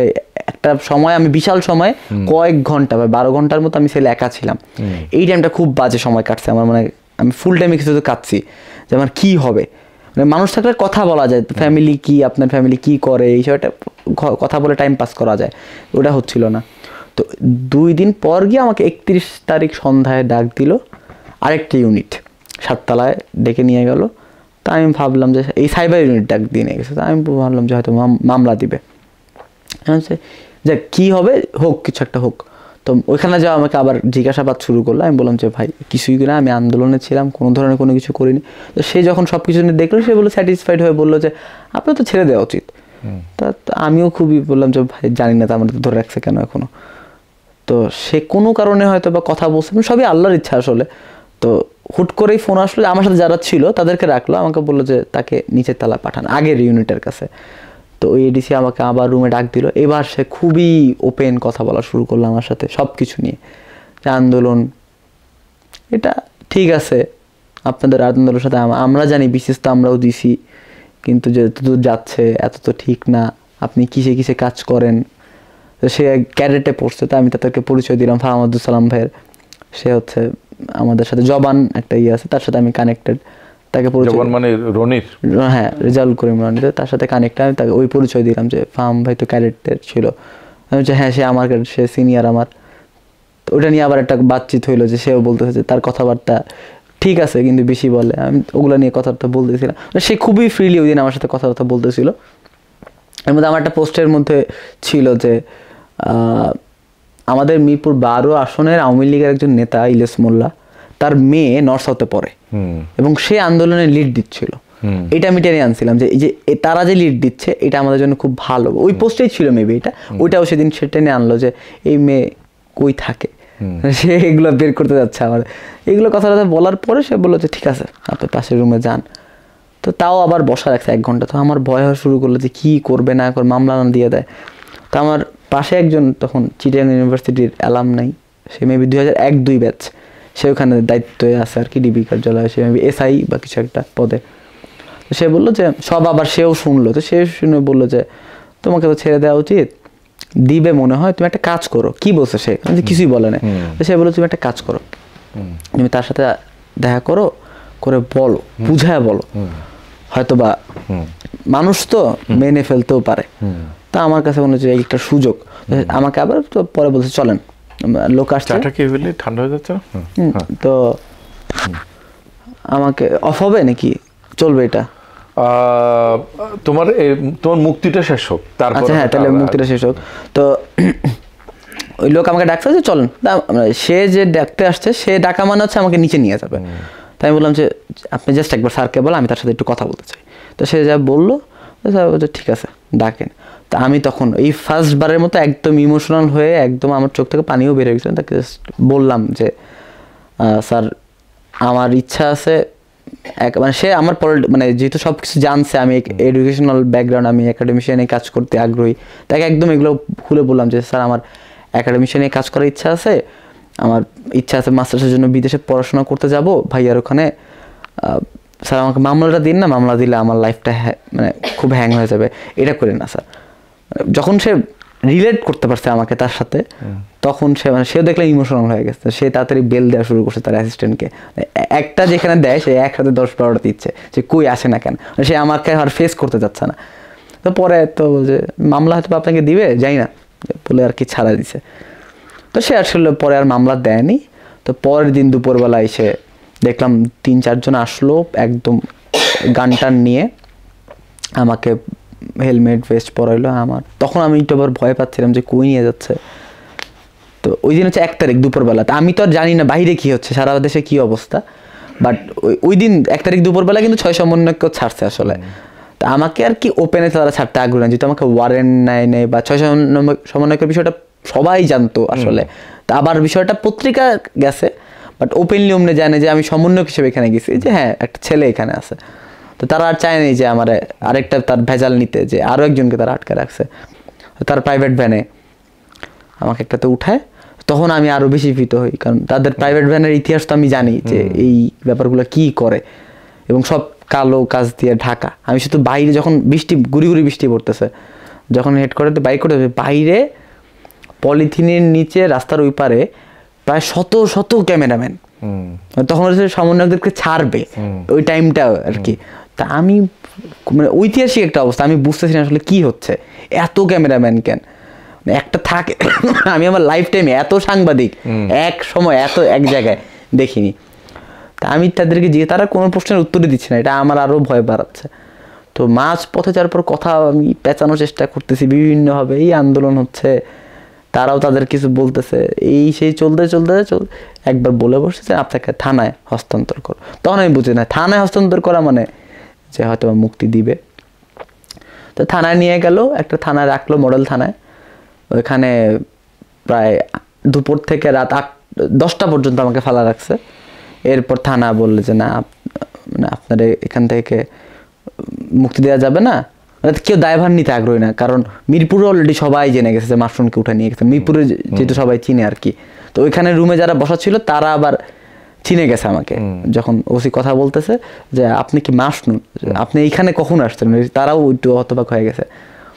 তো আমি তখন পরিচয় দিচ্ছি যে আপনারা আমাকে কদ্দূর কি চিনেন জানি না, আপনাদের এই থানায় হামলা হয়েছিল 19 তারিখ। ওই হামলায় আপনি ফুটেজটা খেয়াল করেন যে একটা ছেলে সামনে দাঁড়ায় এই হামলা ঠেকাই দিয়েছিল, ওইটা আমি ছিলাম। হয়তো একজন বলে বসে হ্যাঁ আপনাকে আমি দেখছি, আপনি নীল শার্ট পরে দাঁড়া ছিলেন, এই শার্টটাই ছিল আমার পরা। তো তখন বলছে হ্যাঁ ওইটা আমি ছিলাম। তো পরে সে বলছে যাই হোক, বাট আমাদের পক্ষে কিছু করা সম্ভব না।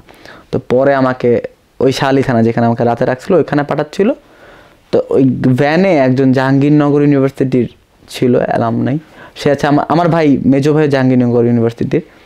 তো সে অলরেডি তো সবাই জানে, তো ভাইয়ার লিঙ্কগুলোতে করে রাখছিল যে কোনোভাবে আমাকে যদি ট্রেস করা যায়।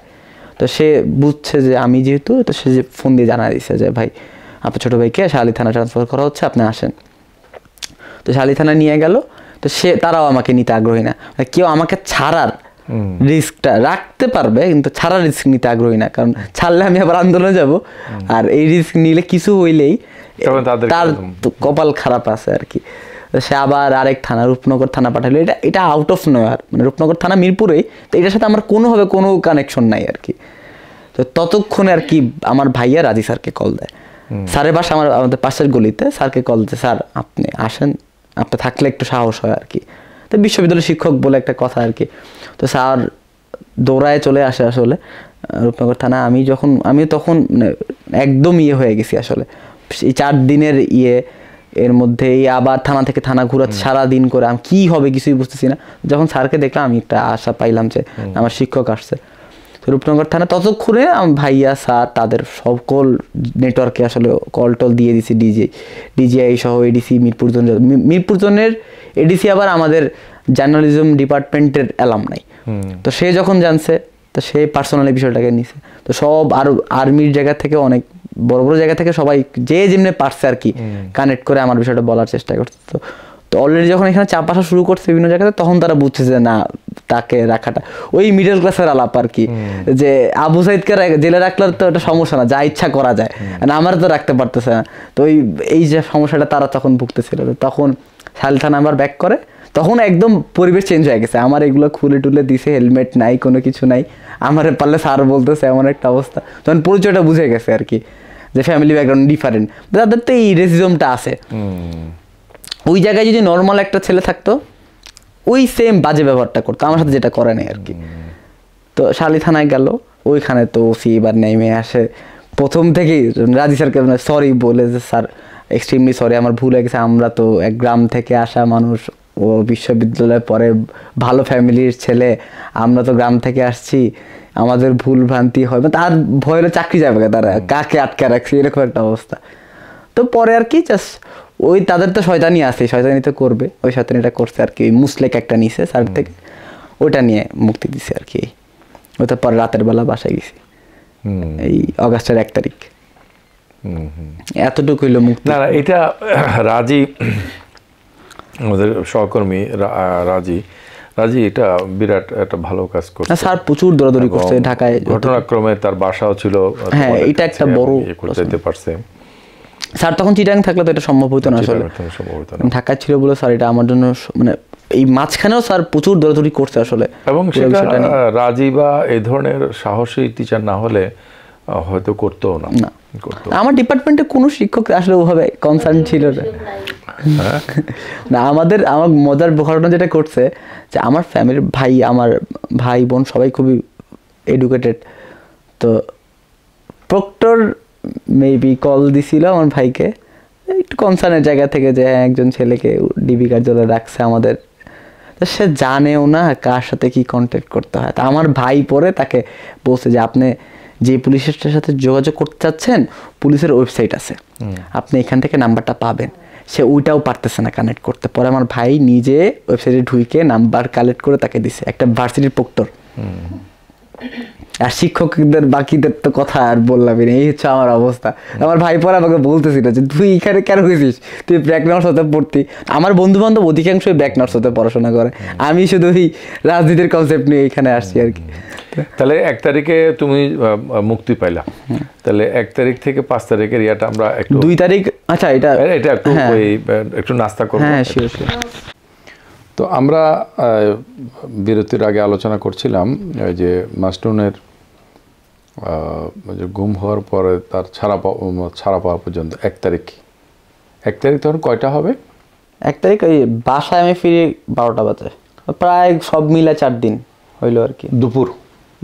দুপুরে আমাকে ছাড়ে ডিবি হেডকোয়ার্টার থেকে, আর বাসায় আমি সব থানা 3 থানা ঘুরে রাত 12টা বেজে গেছে। তাহলে তো পুরো দিনটাই চলে গেল, সব মিলে আমার 4 দিন আর কি হয়েছে। 4 দিন গেল। যাক, তো এরপরে তুমি কি বাসায় রেস্ট নিলে নাকি? রেস্ট আমি একদিন নিলাম, মেন্টালি খুবই ছিলাম। 2 দিন নিছি। 4 তারিখ আমি নামলাম। 4 তারিখে তো ছিল ওই যে বিক্ষোভ ছিল, 4 তারিখে বিক্ষোভ ছিল আওয়ামী লীগের। ওই দিন 4 তারিখ হচ্ছে তারা 10 নম্বর ছাড়বে না, এরকম একটা পরিস্থিতি। 4 তারিখ তো তাদের মরণ কামড়, একদম মরণ কামড় আর কি। এবং ওই দিন হচ্ছে আমার বাসা থেকে তো দিবে না, তা আমি তো যুদ্ধ করে বের হব। তো রাজি স্যার শেষমেশ আবার দায়িত্ব নেয় যে আমি ওকে নিয়ে যাব মানে আমি তো বের হয়ে যাবো, তখন আর কি একটা বিভংসায় আসে, ঠিক আছে তাহলে এমনি যাওয়ার থেকে আমি নিয়ে যাই, এটা বেটার আর কি। তো স্যার পুরো সময়টা আমার সাথে আন্দোলনে থাকে আর কি। আমি বেশি একটা রোল প্লে করতে পারি না, আমার আরেক কনসার্ন যে স্যারকে যেহেতু নিয়ে যাচ্ছি তাকেও তো আমার আবার সাথে রাখা লাগবে, তাই ফিল্ডে তেমন একটা নামতে পারিনি। আর আমি আসলে মেন্টালিও অতটা ছিলাম না তখন, কারণ সূর্যের আলো টানা এতদিন না দেখতে পারা, আর আমার শারীরিক অবস্থা ভালো ছিল না, মানে আমি ওখানে কোনো ধরনের ওয়াশরুম ইউজ করতে পারিনি, না আমি এমনিই পারিনি, মানে ছিল অবস্থা, তো ওটা আমি পারিনি ইউজ করতে। তো ওইটার জন্য শরীরে খুব ভালো বাজে লেভেলের প্রভাব পড়ছে। খাওয়া দাওয়া তো আমার রানিং, বাট আমি যেহেতু এটা নর্মাল ওয়েতে করতে পারতেছিলাম না। তোমার বাথরুম হচ্ছিল না, একদমই হচ্ছিল না। 4 দিনের মধ্যে 4 দিন একবারও হয়নি, তো আসার পরে ওইটা নর্মাল হচ্ছিল না, তো ওইটার জন্য শারীরিক অবস্থা তো ভালো ছিল না। এর জন্য কোনো ট্রিটমেন্ট নিতে হয়েছে? না, ঠিক হয়ে গেছে, গ্রাজুয়ালি ঠিক হয়ে গেছে আর কি। তো 4 তারিখে আমি বের হইলাম। তো ওই দিন হচ্ছে বিভিন্ন জায়গা থেকে লোকজন আসলো যোগাযোগ করতে, বিভিন্ন বন্ধু বান্ধব টিএসসি থেকেও অনেক লোকজন আসছে যোগাযোগ করতে যে কেমনি কী করবো মিরপুর 10-এ। তো অবস্থা যা বুঝলাম যে রাস্তাঘাটে খুবই বাজে। তো আমার মানে মিরপুর খুবই ক্লোজ জায়গা, মানে মিরপুর 10 আমার বাসা থেকে 10 মিনিটের রিক্সায়। তো ওই রাস্তাটা আমাদের যাওয়ার অপশন ছিল না, পরে আমাকে সিএনজি নিতে হয় একবার বাইকে, স্যারকে এক বাইকে উঠায়, বন্ধু বান্ধব সব বাইক টাইক নিয়ে কোনোভাবে অর্ধেক রাস্তা বাইক, অর্ধেক রাস্তা সিএনজি, এই করে করে মিরপুর 10-এ না, 10-এর পিছন দিয়ে এক সাইড দিয়ে আমরা গেলাম। তো যাই দেখলাম যে ওখানে রণক্ষেত্র। রণক্ষেত্র কেমন রণক্ষেত্র? যুদ্ধ যখন চলে, ফ্রন্ট লাইনে এক পক্ষ যায়, গুলি খেয়ে 10 জন ব্যাক করে, ওদের লাশ নিয়ে ব্যাক করতেছে, আবার আরেক পক্ষ সামনে যাচ্ছে, সেম ইনসিডেন্ট চলতেছে। কারণ ওই পক্ষের কাছে তো অস্ত্র আছে, এই পক্ষের কাছে অস্ত্র নেই। বাট দ্য থিং ইজ, সবার মনোবল ছিল 4 তারিখে যে তারা আজকে কিছু একটা করে আসবে। কারণ আমরা যেহেতু মানে জুলাইয়ের সেই কারফিউর আগের টাইমে দখল করতে পারছি, আজকে তো আমরা করবই। আর ওই দিন ছাত্রদল, শিবির, সকল ছাত্র সংগঠন, সকল ছাত্র জনতা সব নামছে। তো সবার, এবং সবাই স্লোগান দিয়ে নামছে। আমি ওই দিন ফার্স্ট, আমার যেটা আমি মনে থাকে, মানে এই প্রথম আমি দেখলাম যে আইডেন্টিফাই আমি করতে পারছি সবাইকে। বিএনপি যে, তাকে আমি বিএনপির ক্যাপ পরে দেখছি, যে ছাত্রদলের, সে ছাত্রদলের স্লোগান দিচ্ছে।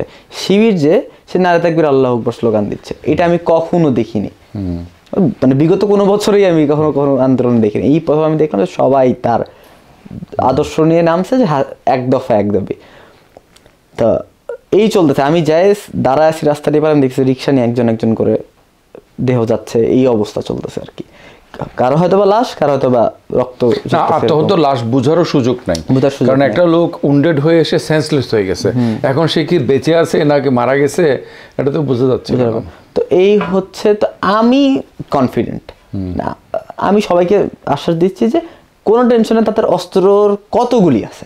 আমি সবার যা কনফিডেন্স, মানে একটা তো আমি তো এত বছর ধরে যদি আন্দোলন করি, আমি জানি যে মোটিভেশনটা সবাই, এটা আমি বুঝতেছি, এর মনোবল, এরা তো যাবে একবার আনপ্রেসিডেন্টেড, এরা কেউ জায়গা ছাড়বে না, এরা কিছু একটা করে দিয়ে যাবে। আর না করলে আমি একটা ব্যবস্থা বাইর করবো, যেহেতু আমি কিছু করতে পারতেছি না, আমি বসে বসে একটা প্ল্যানটা গুছাইতে পারবো। আর সবাই আমার লিডটা মানতে, কারণ সবাই জানে মিরপুরে কেউ হয়তো বা চেহারা চিনি, এরকম একটা ওদের হাসপাতাল ক্রিয়েট করছে, বিল্ডিং, বাসাবাড়ি, বাট ওখানে ডাক্তার থাকে, সে তার বাসাটাকে হসপিটাল বানায় ফেলছে।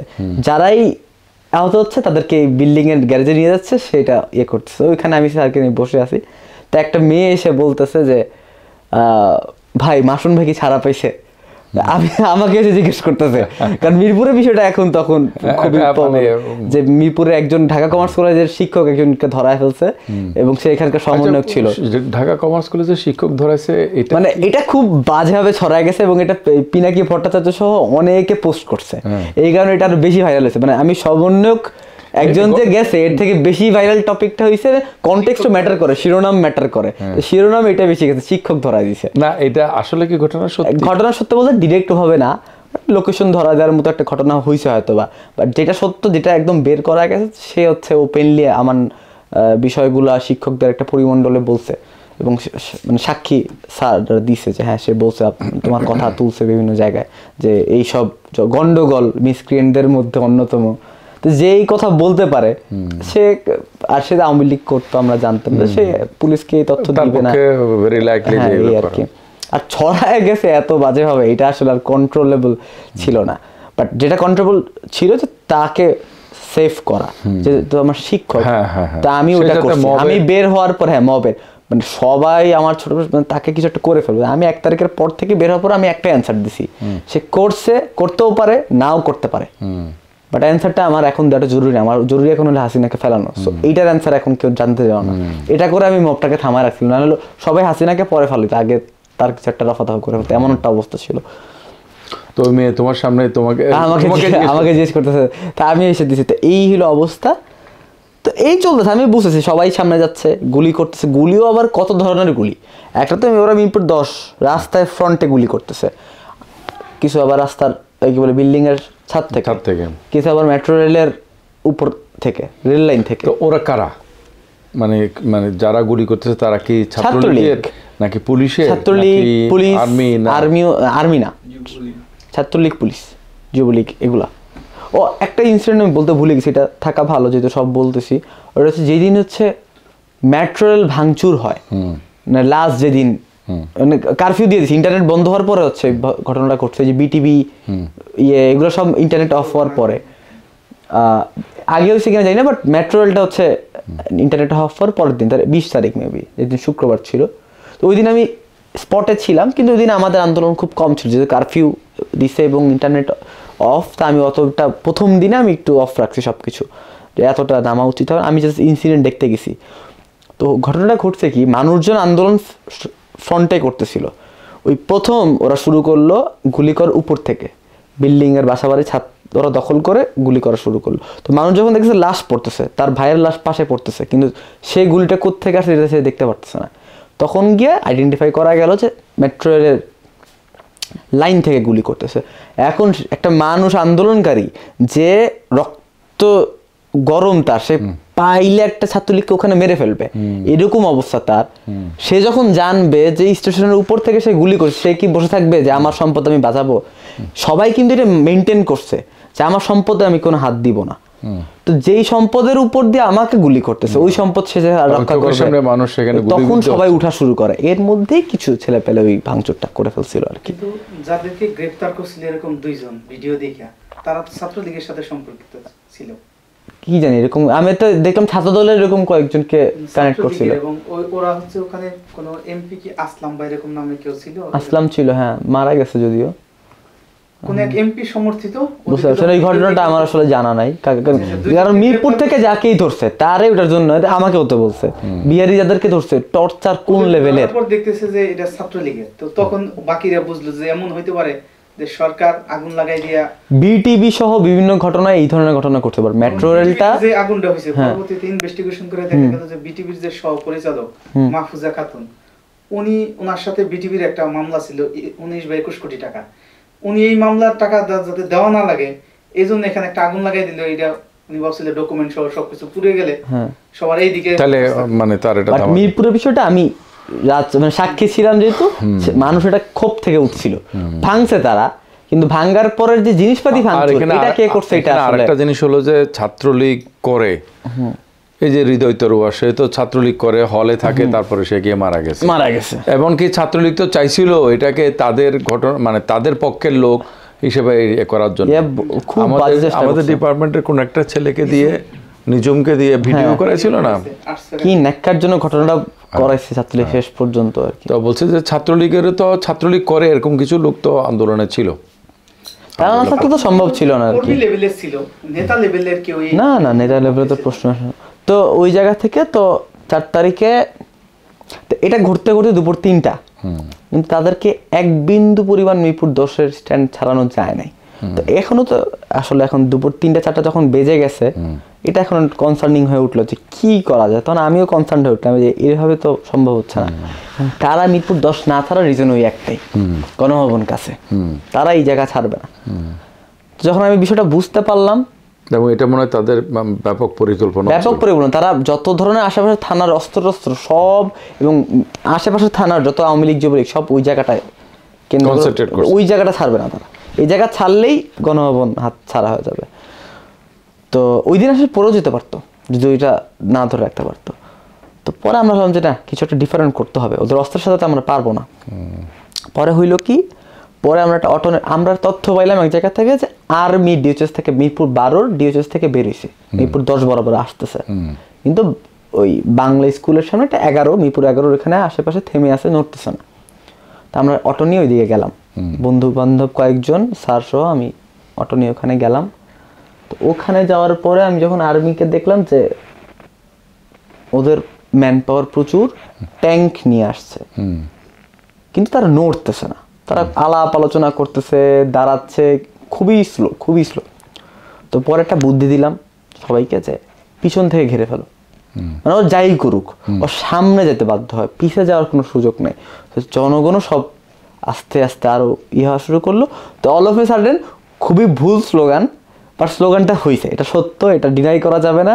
অগাস্টের 4 তারিখে এই স্লোগান মিরপুরে, মানে মিরপুরে আকাশ কাঁপানো হয়েছে এই স্লোগান দিয়ে যে সামরিক সরকার, হ্যাঁ কি বলে, এই মুহূর্তে দরকার সেনাবাহিনী সরকার, খুব বাজে দেওয়া হয়েছে। এবং মিরপুর মেট্রো রেলের পাশ দিয়ে সব হচ্ছে গ্রিল আছে, তো গ্রিল বাড়ি দিয়ে মানে একটা আকাশ, মানে এই স্লোগানটা হয়েছে আর কি, মানে ওই মুহূর্তে পারলে ওইখানে একটা সেনাবাহিনী সরকার হয়ে যায় এমন একটা অবস্থা আর কি।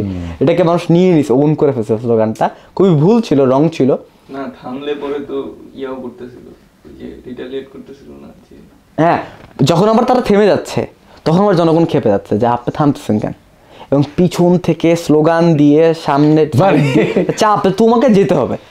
এখন তাদের আর্মির যে সিস্টেম আছে ও স্লোলি আগাবে, ওই স্লোলি আগাইতে আগাইতে 1-1.5 ঘন্টা, মানে প্রায় 5টা কি মাগরিবের আজান তখন কয়টাতে আমি জানি না, বাট মাগরিবের আজানের প্রায় 45 মিনিট আগে তারা মিরপুর 10-এর কাছা একদম দ্বার প্রান্তে এসে দাঁড়াইছে।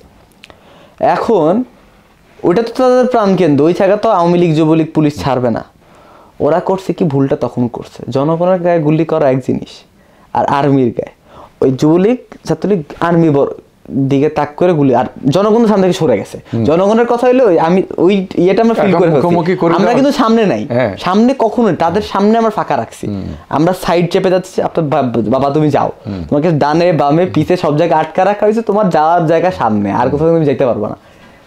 তো ওই করতে করতে যখন সামনে নিয়ে আসছি আমরা সামনে থেকে, আর ওই জায়গাটা তো একদম রণক্ষেত্র, একদম কাছে চলে আসছে, আমরা ওই জায়গায় এমনিও নাই, কেউ ছিল না। তো এই আর্মিকে ধাক্কা দিয়ে এই জায়গায় নিয়ে আসা হয়েছে। তো আর্মির কাছে যখন গুলি করা হয়েছে, এবার আর্মি আর কিছু করে না, আমার তো প্রোটেক্ট করতে হবে নিজেকে, তারা গুলি করা শুরু করে। এবং এটা করতে করতে যখন আগানো শুরু করলো, ওই দিন আশেপাশে তো বৃদ্ধ লোকজন ছিল, তাদের মুখ থেকে কোট করে বলছে, সে এই কথা বলছে, মুরব্বী, সে মুক্তিযুদ্ধ দেখছে, সে বলতেছে যে মুক্তিযুদ্ধে আমি আমার চোখের সামনে এক সময়, এত কম সময়, এত পরিমাণে ফাঁকা গুলি, মানে ফাঁকা বলতে গুলি করতে আমি কখনো দেখিনি, এত পরিমাণে ফায়ার করছে, একদম বৃষ্টির মতো জাস্ট ফায়ার করে গেছে। মানে আপনার মানে ওখানে যারা ছিল সবার কান একদম ধরে গেছিল, এত পরিমাণে গুলি করছে, জাস্ট ফায়ার করে গেছে, প্রায় 20 মিনিটের উপরে জাস্ট ফায়ার করছে তারা। এবং ফায়ারটা মানে ওপেন আকাশে ফাঁকা বুলেট করছে। এবং ওই সময়ও তারা জায়গা ছাড়তে আগ্রহী, তারা সরে গেছে, ফাঁকা গুলির কারণে সরে গেছে। তো পুলিশ তো বাধ্য হয়েছে এবার, যে তাদের তো কমান্ডার একটা বিষয় আছে, যদি ধরছে আর্মি পুলিশে, তার ব্যাপার কপালে খারাপই আছে। তো পুলিশ তাদের তো এপিএসসি যেগুলো ছিল ওগুলা রেখে তারা সরে গেছে, ওই এপিসি নিয়ে ব্যাক করতেছিল, ছাত্রলীগ যুবলীগ পুলিশে বাইর করছে, তুমি যাও আমি জায়গা ছাড়বো, ওই এপিসির ভিতর ছাত্রলীগ যুবলীগ ঢুকছে, ওই এপিসি দিয়ে হচ্ছে ওরা যুদ্ধ করছে, এই অবস্থা। ওই তারপরে গুলি করে করে করে যতক্ষণ না পুরো এরিয়া ক্লিয়ার করছে ততক্ষণ তারা এই গুলিটা করছে। এরপর আর্মি ডিওচেস থেকে একটার পর একটা পাজারো আসে, প্রায় 20টার উপরে পাজারো, ট্যাঙ্কের পর ট্যাঙ্ক, মানে লাগতেছে যুদ্ধ, আজকেই দেশ স্বাধীন হবে এমন একটা অবস্থা। বাট ওটা হয় না, তারা হচ্ছে পুরোটা ক্যাপচার করে। তো তখন ব্যাপারটা আবার একটু বিদঘুটে হচ্ছিল। তো সবার সাথে কথা বলে আমাদেরও মনে হচ্ছিল যে ব্যাপারটা কোন দিকে যাচ্ছে, তারা কি আমাদের আদৌ পক্ষে কিনা, তাদের তো কোনো ঠিক নেই আসলে, আর্মির কোনো ঠিক নেই, আর্মি আদৌ আমার পক্ষে না বিপক্ষে, কি করবে। তখন আমরা 4-5 জন আগায় যাই, ব্রিগেডিয়ার একজন ছিল, তার সাথে কথা বলা শুরু করি যে স্যার আমাদের সময় দেন, মাইক দেন, আমরা কথা বলি, আমরা বিদায় নিয়ে নিব, বাট আমাদেরকে একটা মানে সিস্টেমের মধ্যে যাইতে থাকে, কারণ আমরা হুট করে এখানে চলে যেতে পারেন, তারা এখনো আছে, দূরত্বে আছে কিন্তু তারা আছে। তারা দিবে না, হুমড়ি তুমড়ি করতেছে যে না তারা আবার চলে আসবে, আমরা তো জানি বাট আমাদেরকে তো টাইম দেওয়া লাগবে। তো পরে আমরা, তারা দেয় না মাইক, আর পাশে একটা মসজিদ ছিল একদম মোড়ে, মসজিদের মাইক থেকে আমি অ্যানাউন্স করি যে আমরা আজকে চলে যাব, কালকে আমরা একই সময়। তখনও কিন্তু মানে আমি জানি না, বাট অলরেডি ওই বিকালে একই সময় শাহবাগ ওই যে শহীদ মিনারে অলরেডি এক দফা কালকের যেই লং মার্চ ওটা হয়ে গেছে, 6 তারিখে এটা 5 তারিখে, হ্যাঁ ওটা হয়ে গেছে। কিন্তু তখন তুমি জানতা না? ওটা আমি জানি না, আমরা তো আর এখানে মিরপুরের এগুলো জানতে পারতেছি না। তা আমি এটা বলি যে কালকে আমরা আসবো, এটা বলে কালকে কয়টায়? সকাল 11টায় আমরা নিজ নিজ এলাকা থেকে এক রুটে একত্রিত হয়ে আসবো। টাইম এই কারণে বলে যাতে সবাই একত্রিত হয়ে আসতে পারে, এটা বলে আমি বের হলাম। বের হয়ে দেখি আর্মি সব চলে যাচ্ছে। এটা তো খুবই রিস্কি অবস্থা, আর্মি চলে যাওয়া, সন্ধ্যা গড়াচ্ছে, রাত হয়ে গেলে যে কোনো কিছু ঘটবে। আমি আবার যা বললাম যে আপনারা যে যার এলাকায় একত্রিত সংঘবদ্ধ তাড়াতাড়ি মুভ করেন। আমি আমার জন্য লাইফ রিস্ক, আমি ডিবি থেকে বেরোইছি, আবার এখানে দিলাম, আমাকে যে কোনো সময় স্পট করে। তখন রাজি কোথায়? আমার পুরা টাইম স্যার আমার সাথে। আমি যখন আর্মির সাথে কথা বলতে গেছি স্যার মানে জাস্ট আসে নেই, জাস্ট দূরে দাঁড়ায়, মানে একদম পুরো টাইম। আমি যখন মাইকে অ্যানাউন্স করতেছি মসজিদে, স্যার আমার পাশেই দাঁড়ানো, এবং কথা বলার ক্ষেত্রেও সে আমাকে কিছুটা হেল্প করছে। এবং পরে স্যার হচ্ছে আমার গেঞ্জি চেঞ্জ করায় দিয়ে আমাকে রিক্সায় নিয়ে পরে স্যার আমাকে বাসায় এসে আমার বাসায় বসে আমাকে রেখে দিয়ে তারপর স্যার গেছে বাসায়। তো ওই দিন গেল, তো ওই দিনও খুব ভয়ে ছিলাম আমি, যেহেতু এরকম একটা কাণ্ড ঘটায় ফেলছি, মিরপুরের মতো জায়গায় আমি অ্যানাউন্স করছি, মাত্র টিভি থেকে বের হয়েছি। এরপরে তো পরের দিন ঘটেই গেল। তো যখন শুনলাম যে শেখ হাসিনা পালায় গেছে, আমার আর তখন আর ওই ইচ্ছাটা হয়নি যে আমি আর গণভবন যাবো, সবাই গেছে, আমি জাস্ট নর্মালি গলিতে হাঁটছি, আমি জাস্ট উদযাপন করছি বিষয়টা যে একটা স্বাধীন দেশে আসি আর কি। এরপরে তো গণভবন তো চাইলে যাইতে পারতো, কাছাকাছি ছিল। আমার ওটা মানে ইচ্ছাই হয়নি, একদমই ইচ্ছা হয়নি যে যাবো গণভবন দেখবো, এটা আমার ইচ্ছা হয়। আমার দেশ স্বাধীন, এলাকার লোকজন গেছে অনেক, আমার বিল্ডিং এর মানুষজন বহুজন গেছে, অনেক কিছু নিয়ে টিয়ে আসছে, যেটা আমি আমার পছন্দ করি নাই। আমি তাদেরকে গনিমত নিয়ে আসছে না, আমি তাদেরকে বলছি এটা একদমই ঠিক হতেছে না। কেউ যে ফেরত দিয়ে আসছে, হ্যাঁ পরে আবার আমি বলছি, অনেককে বলছি আপনারা এটা ঠিক করেন না, ফেরত দিয়ে আসা উচিত আসলে। অনেকে আবার গেছে, ফেরত দিয়ে আসছে, এই আর কি। না মানুষ তো এটাকে লুট হিসেবে নেয়, একদমই না, আমাদের টাকা দিয়ে তারা এগুলো করছে, তা আমি একটা কিছু নিয়ে যাই। তো এটা অনেক লুট হিসেবে একদমই কেউ নেয়নি, এই আর কি ঘটনা। এছাড়া তেমন আর এরপর তো বিভিন্ন সময় আমাদের বিভিন্ন কর্মসূচি হয়েছে আর কি, বাট এরপর তেমন কোনো স্মরণীয় ঘটনা নাই। আচ্ছা, শেষের দিকে আমি তোমাদের তাহলে কয়েকটা প্রশ্ন করি, যে এই যে হ্যাঁ আসো সৌরভ এখানে বসো। তো এই যে বসো, অসুবিধা না, আমাদের ক্যামেরা চলছে, পরিচয় আছে?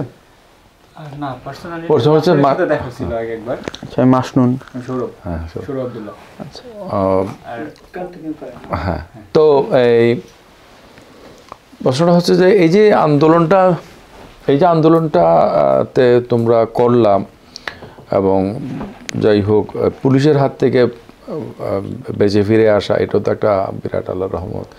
আবার আন্দোলন শেষের দিকে অংশগ্রহণ করলাম, তো আন্দোলনের তোমার আসলে মোটিভটা কি ছিল? যে মানে শেখ হাসিনাকে হটাবো? আমি যখন ক্লিয়ার হয়েছি যে এটা সরকার পতন আন্দোলন, আমি ওই দিন থেকে নামছি, আমি শেখ হাসিনাকে ফালাইতে নামছি। তো প্রথম দিকে তোমার ইনভলভ না হওয়ার কারণটা হলো যে এটা কোটা ভিত্তিক ইস্যু, এবং অনেকে যেটা মনে করছিল যে এটা বোধহয় কোটা আন্দোলন, শিক্ষক আন্দোলন, এগুলা দিয়ে ওই যে রেল ট্রানজিট, এই সেই, আমি ওটাই ভাবছিলাম। প্লিজ মাসনুনরে আমি চিনি হচ্ছে গত বছর। হ্যাঁ প্লিজ। মাসনুনের সাথে আমার পরিচয় সম্ভবত গত বছরের মাঝামাঝিতে। একদিন ও আমার বলছে যে ভাই চলেন দেখা করি। ও অনেক এক্সট্রোভার্ট এবং ও প্রচুর মানুষের সাথে দেখা করে। আর আপনি তো এতক্ষণ কথা বলে বুঝছেন যে সবার সাথে ওর একটা সুসম্পর্ক হয়। এবং তখন আমি তো আসলে সাংগঠনিক লোক না, এবং আমি খুবই ইন্ট্রোভার্টের একটা মানুষ।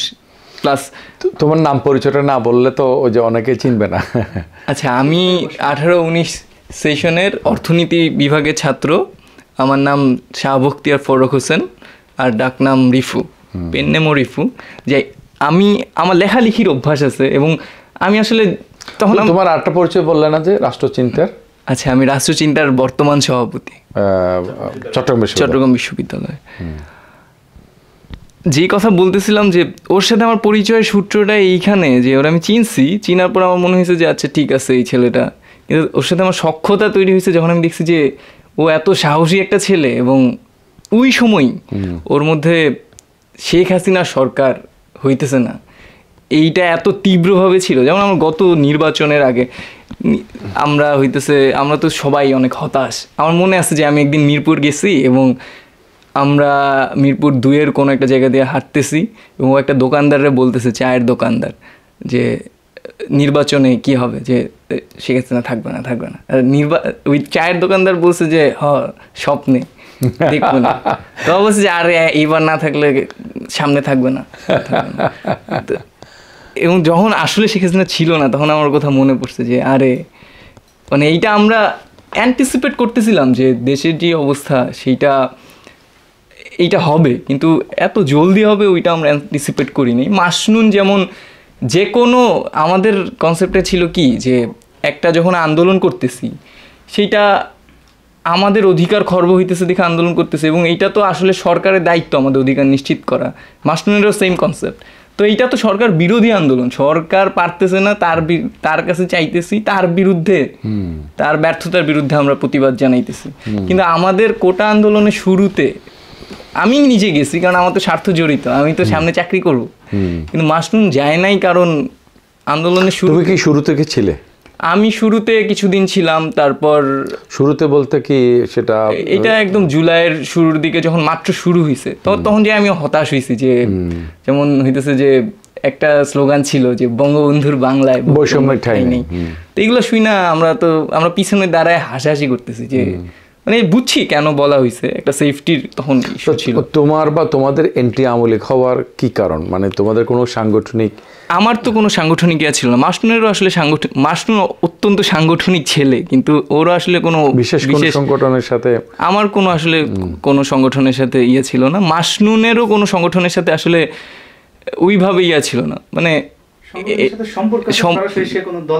সে আসলে সরাসরি কোনো দলের হয়ে কাজ করেন। দলের হয়ে কাজ করতে গেলে সমস্যা কি, যে এখন যে কোনো বড় সংগঠনে একটু চাটুকারিতার বিষয় থাকে, এবং আমাদের সাথে ঝামেলাটা হয় যে তুমি যেটা ন্যায় মনে করতেছো সেটা নিয়ে তুমি কথা বলতে পারলা না। হ্যাঁ, মাসনুন সরকার বিরোধী এই প্রসঙ্গেই তো আলোচনা। মাসনুন অনেক আগে থেকেই সরকার বিরোধী। আমি বলবো মাসনুনের কাছ থেকে শুনি যে মাসনুন কেন এন্টি আমলিক, মানে এবং এটা এন্টি আমলিক কোনো মুভমেন্ট কিনা সেটা তুমি নিশ্চিত হতে চাইছিলা এটাতে মানে অংশগ্রহণ করার আগে। তো তোমার এরকম এন্টি আমলিক হওয়ার কারণটা কি? প্রথম কথা হচ্ছে এই জেনারেশনে বড় হওয়া, দেখা শুধু আওয়ামী লীগকে। তার মানে তুমি বলতে চাচ্ছ এই জেনারেশনের মানুষ মানে ছেলেপেলেরা ইন জেনারেল মানে জেনজি এটা হচ্ছে যে অ্যান্টি আওয়ামী লীগ। আর আরো রিজন বলেন, আওয়ামী লীগের ন্যারেটিভে তো তারা বড় হয়েছে। হ্যাঁ, আচ্ছা, আমার যদি আরো রিজন বলেন, যে আমি মানে ধরে ধরে ধরে ধরে সব কিছু বাইট করার চেষ্টা করছি যে আওয়ামী লীগ আর কি কি কারণে খারাপ। ফ্যামিলি কি অ্যান্টি আওয়ামী লীগ? হ্যাঁ, family anti Awami League, family anti Awami League. Anti Awami League হওয়ার জন্য ইনাফ রিজন আর কি আওয়ামী লীগ দিছে আমাদের। আরেকটা প্রশ্ন হলো যে এখানে যারা আন্দোলন করেছে চট্টগ্রাম বিশ্ববিদ্যালয়ে, যারা ন্যাশনাল একটা প্রমিনেন্স পেয়েছে, রাসেল এবং রাফি, এদের সাথে তোমার কেমন সখ্য বা পরিচয়? বা খুবই ভালো সম্পর্ক তাদের সাথে আমার। আচ্ছা আচ্ছা আচ্ছা। তো আন্দোলনের সময় তাদের সাথে কি কোনো কোঅর্ডিনেশনের কোনো ব্যাপার? আমি যেটা করেছিলাম যে আমি আমার জায়গা থেকে যেটা করতে পারবো, আমি যেটা করতে পারবো না সেটা হচ্ছে আন্দোলনে তাদের সামনে যায় দাঁড়ানো। রাফি রাসেল দাঁড়ানো একটা বিষয়, মাসনুন দাঁড়ানো একটা বিষয়। মাসনুন দাঁড়ানো মানে হচ্ছে মাসনুনের লাশ ওখানে পড়ে যাওয়া বা আন্দোলনটা শেষ করে ফেলা। তাহলে ওই দিন থেকে আর ক্যাম্পাসে কোনো আন্দোলন হবে না, কারণ আমি হচ্ছে মার্কা মারা ক্যাম্পাসে অ্যান্টি আওয়ামী লীগ। তো আমি যেটা করতে পারছি যে রাফিকে তুলে ধরা, তখনও মানে ওর ওই বিষয়গুলো অতটাও আপরাইজ হয়নি। তো ওই যেদিন শেখ হাসিনা বললো যে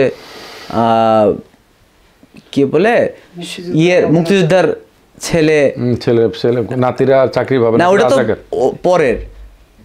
আরো আগে একটা কথা বলছিল যে রাফিরে নিয়ে রাফিকে ইনডাইরেক্টলি বলছিল, হ্যাঁ, ওই ওঠো। পরে যে মানে ওকে একটু তুচ্ছ করে বলছিল তুই বেটা ইয়া হ্যাঁ, নিজেই কোটো নিজেই গোটা এক্স্যাক্টলি। হ্যাঁ, তো ওইটা আমি কালেক্ট করে রাষ্ট্রচিন্তা থেকে আমি ওই দিন রাতেই প্রশ্ন বানাই, এবং প্রশ্নগুলো আমাদের ওইরকম ছিল যে প্রত্যেকটার প্রশ্নের উত্তর যাতে রাফি পারফেক্টলি এখান থেকে দেয়, এই উত্তরগুলো যাওয়া খুবই জরুরি। ওগুলোকে তোমরা রাফির কাছে পৌঁছেছিলাম? ওই দিন প্রশ্ন তৈরি করে ওই দিনও খুব ভয় ছিল, কারণ ওকে প্রেশার দেওয়া হচ্ছে স্বাভাবিকভাবে, মানে ছাত্রলীগ হামলা করবে, তখনও হয়নি হামলা, বাট ব্যাপার ছিল এবং খুবই রিস্কি ছিল যেহেতু অলরেডি ফেস হয়ে গেছে। পরে আমি দায়িত্ব নিয়েছি, তাকে বলছি তুমি আসো, আমি দেখবো, কিছু হলে আমার উপর দিয়ে যাবে। তো আমরা আমাদের রাষ্ট্রীয় অফিসে তাকে ডাকি। কয় তারিখের দিকে এটা? এটা মনে হয় পরে উঠে নিয়ে গেছে ওই সময় হবে না, এর আগে না, এটা 14 তারিখ না প্রকাশ করছি সম্ভবত, ওরে যেদিন মানে আমরা প্রকাশ করতে না পরের দিনও প্রকাশ করছি, আমরা একদম লেন্দি করি না এই বিষয়টা নিয়ে। 13-14 তারিখের ঘটনা আর কি,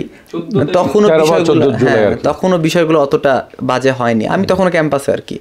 তো আমি তাকে রেখে নিয়ে এই টাইপের প্রশ্নগুলোই করি, তাকে নিয়ে যত ধরনের ইয়েগুলো আওয়ামী লীগ করতে যাচ্ছে, এবং তার বাবাকে তখন করছিল ফোন দিয়ে বাজেভাবে ভয় পাওয়ানো, তো এগুলোর উত্তর কিন্তু প্রয়োজন, যেটা রাফি তখন দিতে পারছে না। ওর তো একটা মিডিয়া দরকার, মিডিয়াগুলো তার কাছে যাচ্ছে না, মিডিয়া সব তখন আওয়ামী লীগের হাতে। তখন একটা মিডিয়া, তখন আমি চাইছিলাম যে ওকে ওর সব প্রশ্ন উত্তরগুলো যাতে রাষ্ট্রীয় থেকে আমি পৌঁছাতে পারি। তো আমি ওই তখনই মিডিয়ার মাধ্যমে, মিডিয়ার কাজ হিসাবে তাকে হেল্প করার চেষ্টা করছি। তোমার এই রেসপন্সের প্রথম অংশের সাথে আমার একটা মানে আছে, মানে আমি একটা কনসিস্টেন্সি পাচ্ছি, আমার একটা মানে কি বলা যায়, যেটা মিল পাচ্ছি। মিলটা হচ্ছে রাফি আমার এখানে আসছিল, রাফি আমাদের সাথে স্মৃতিচারণ করলো যে 2 বার, কিন্তু আমার যতটুকু মনে পড়ে রাফি বোধহয় 3 বার আসছিল নাকি?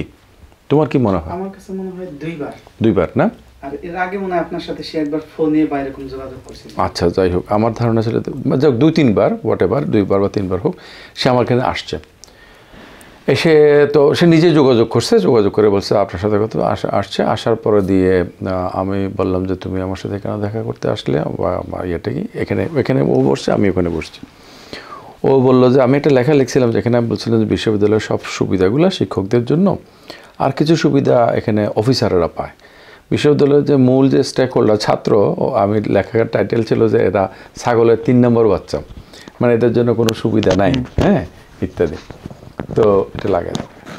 তো এখন ও বললো যে স্যার আপনার এই লেখাটা পড়ে, হ্যাঁ ঠিক আছে, ও লাগছে, বললো যে আপনার এই লেখাটা পড়ে আমি আপনার সাথে সাক্ষাৎ করা ইন্টারেস্টেড হলাম।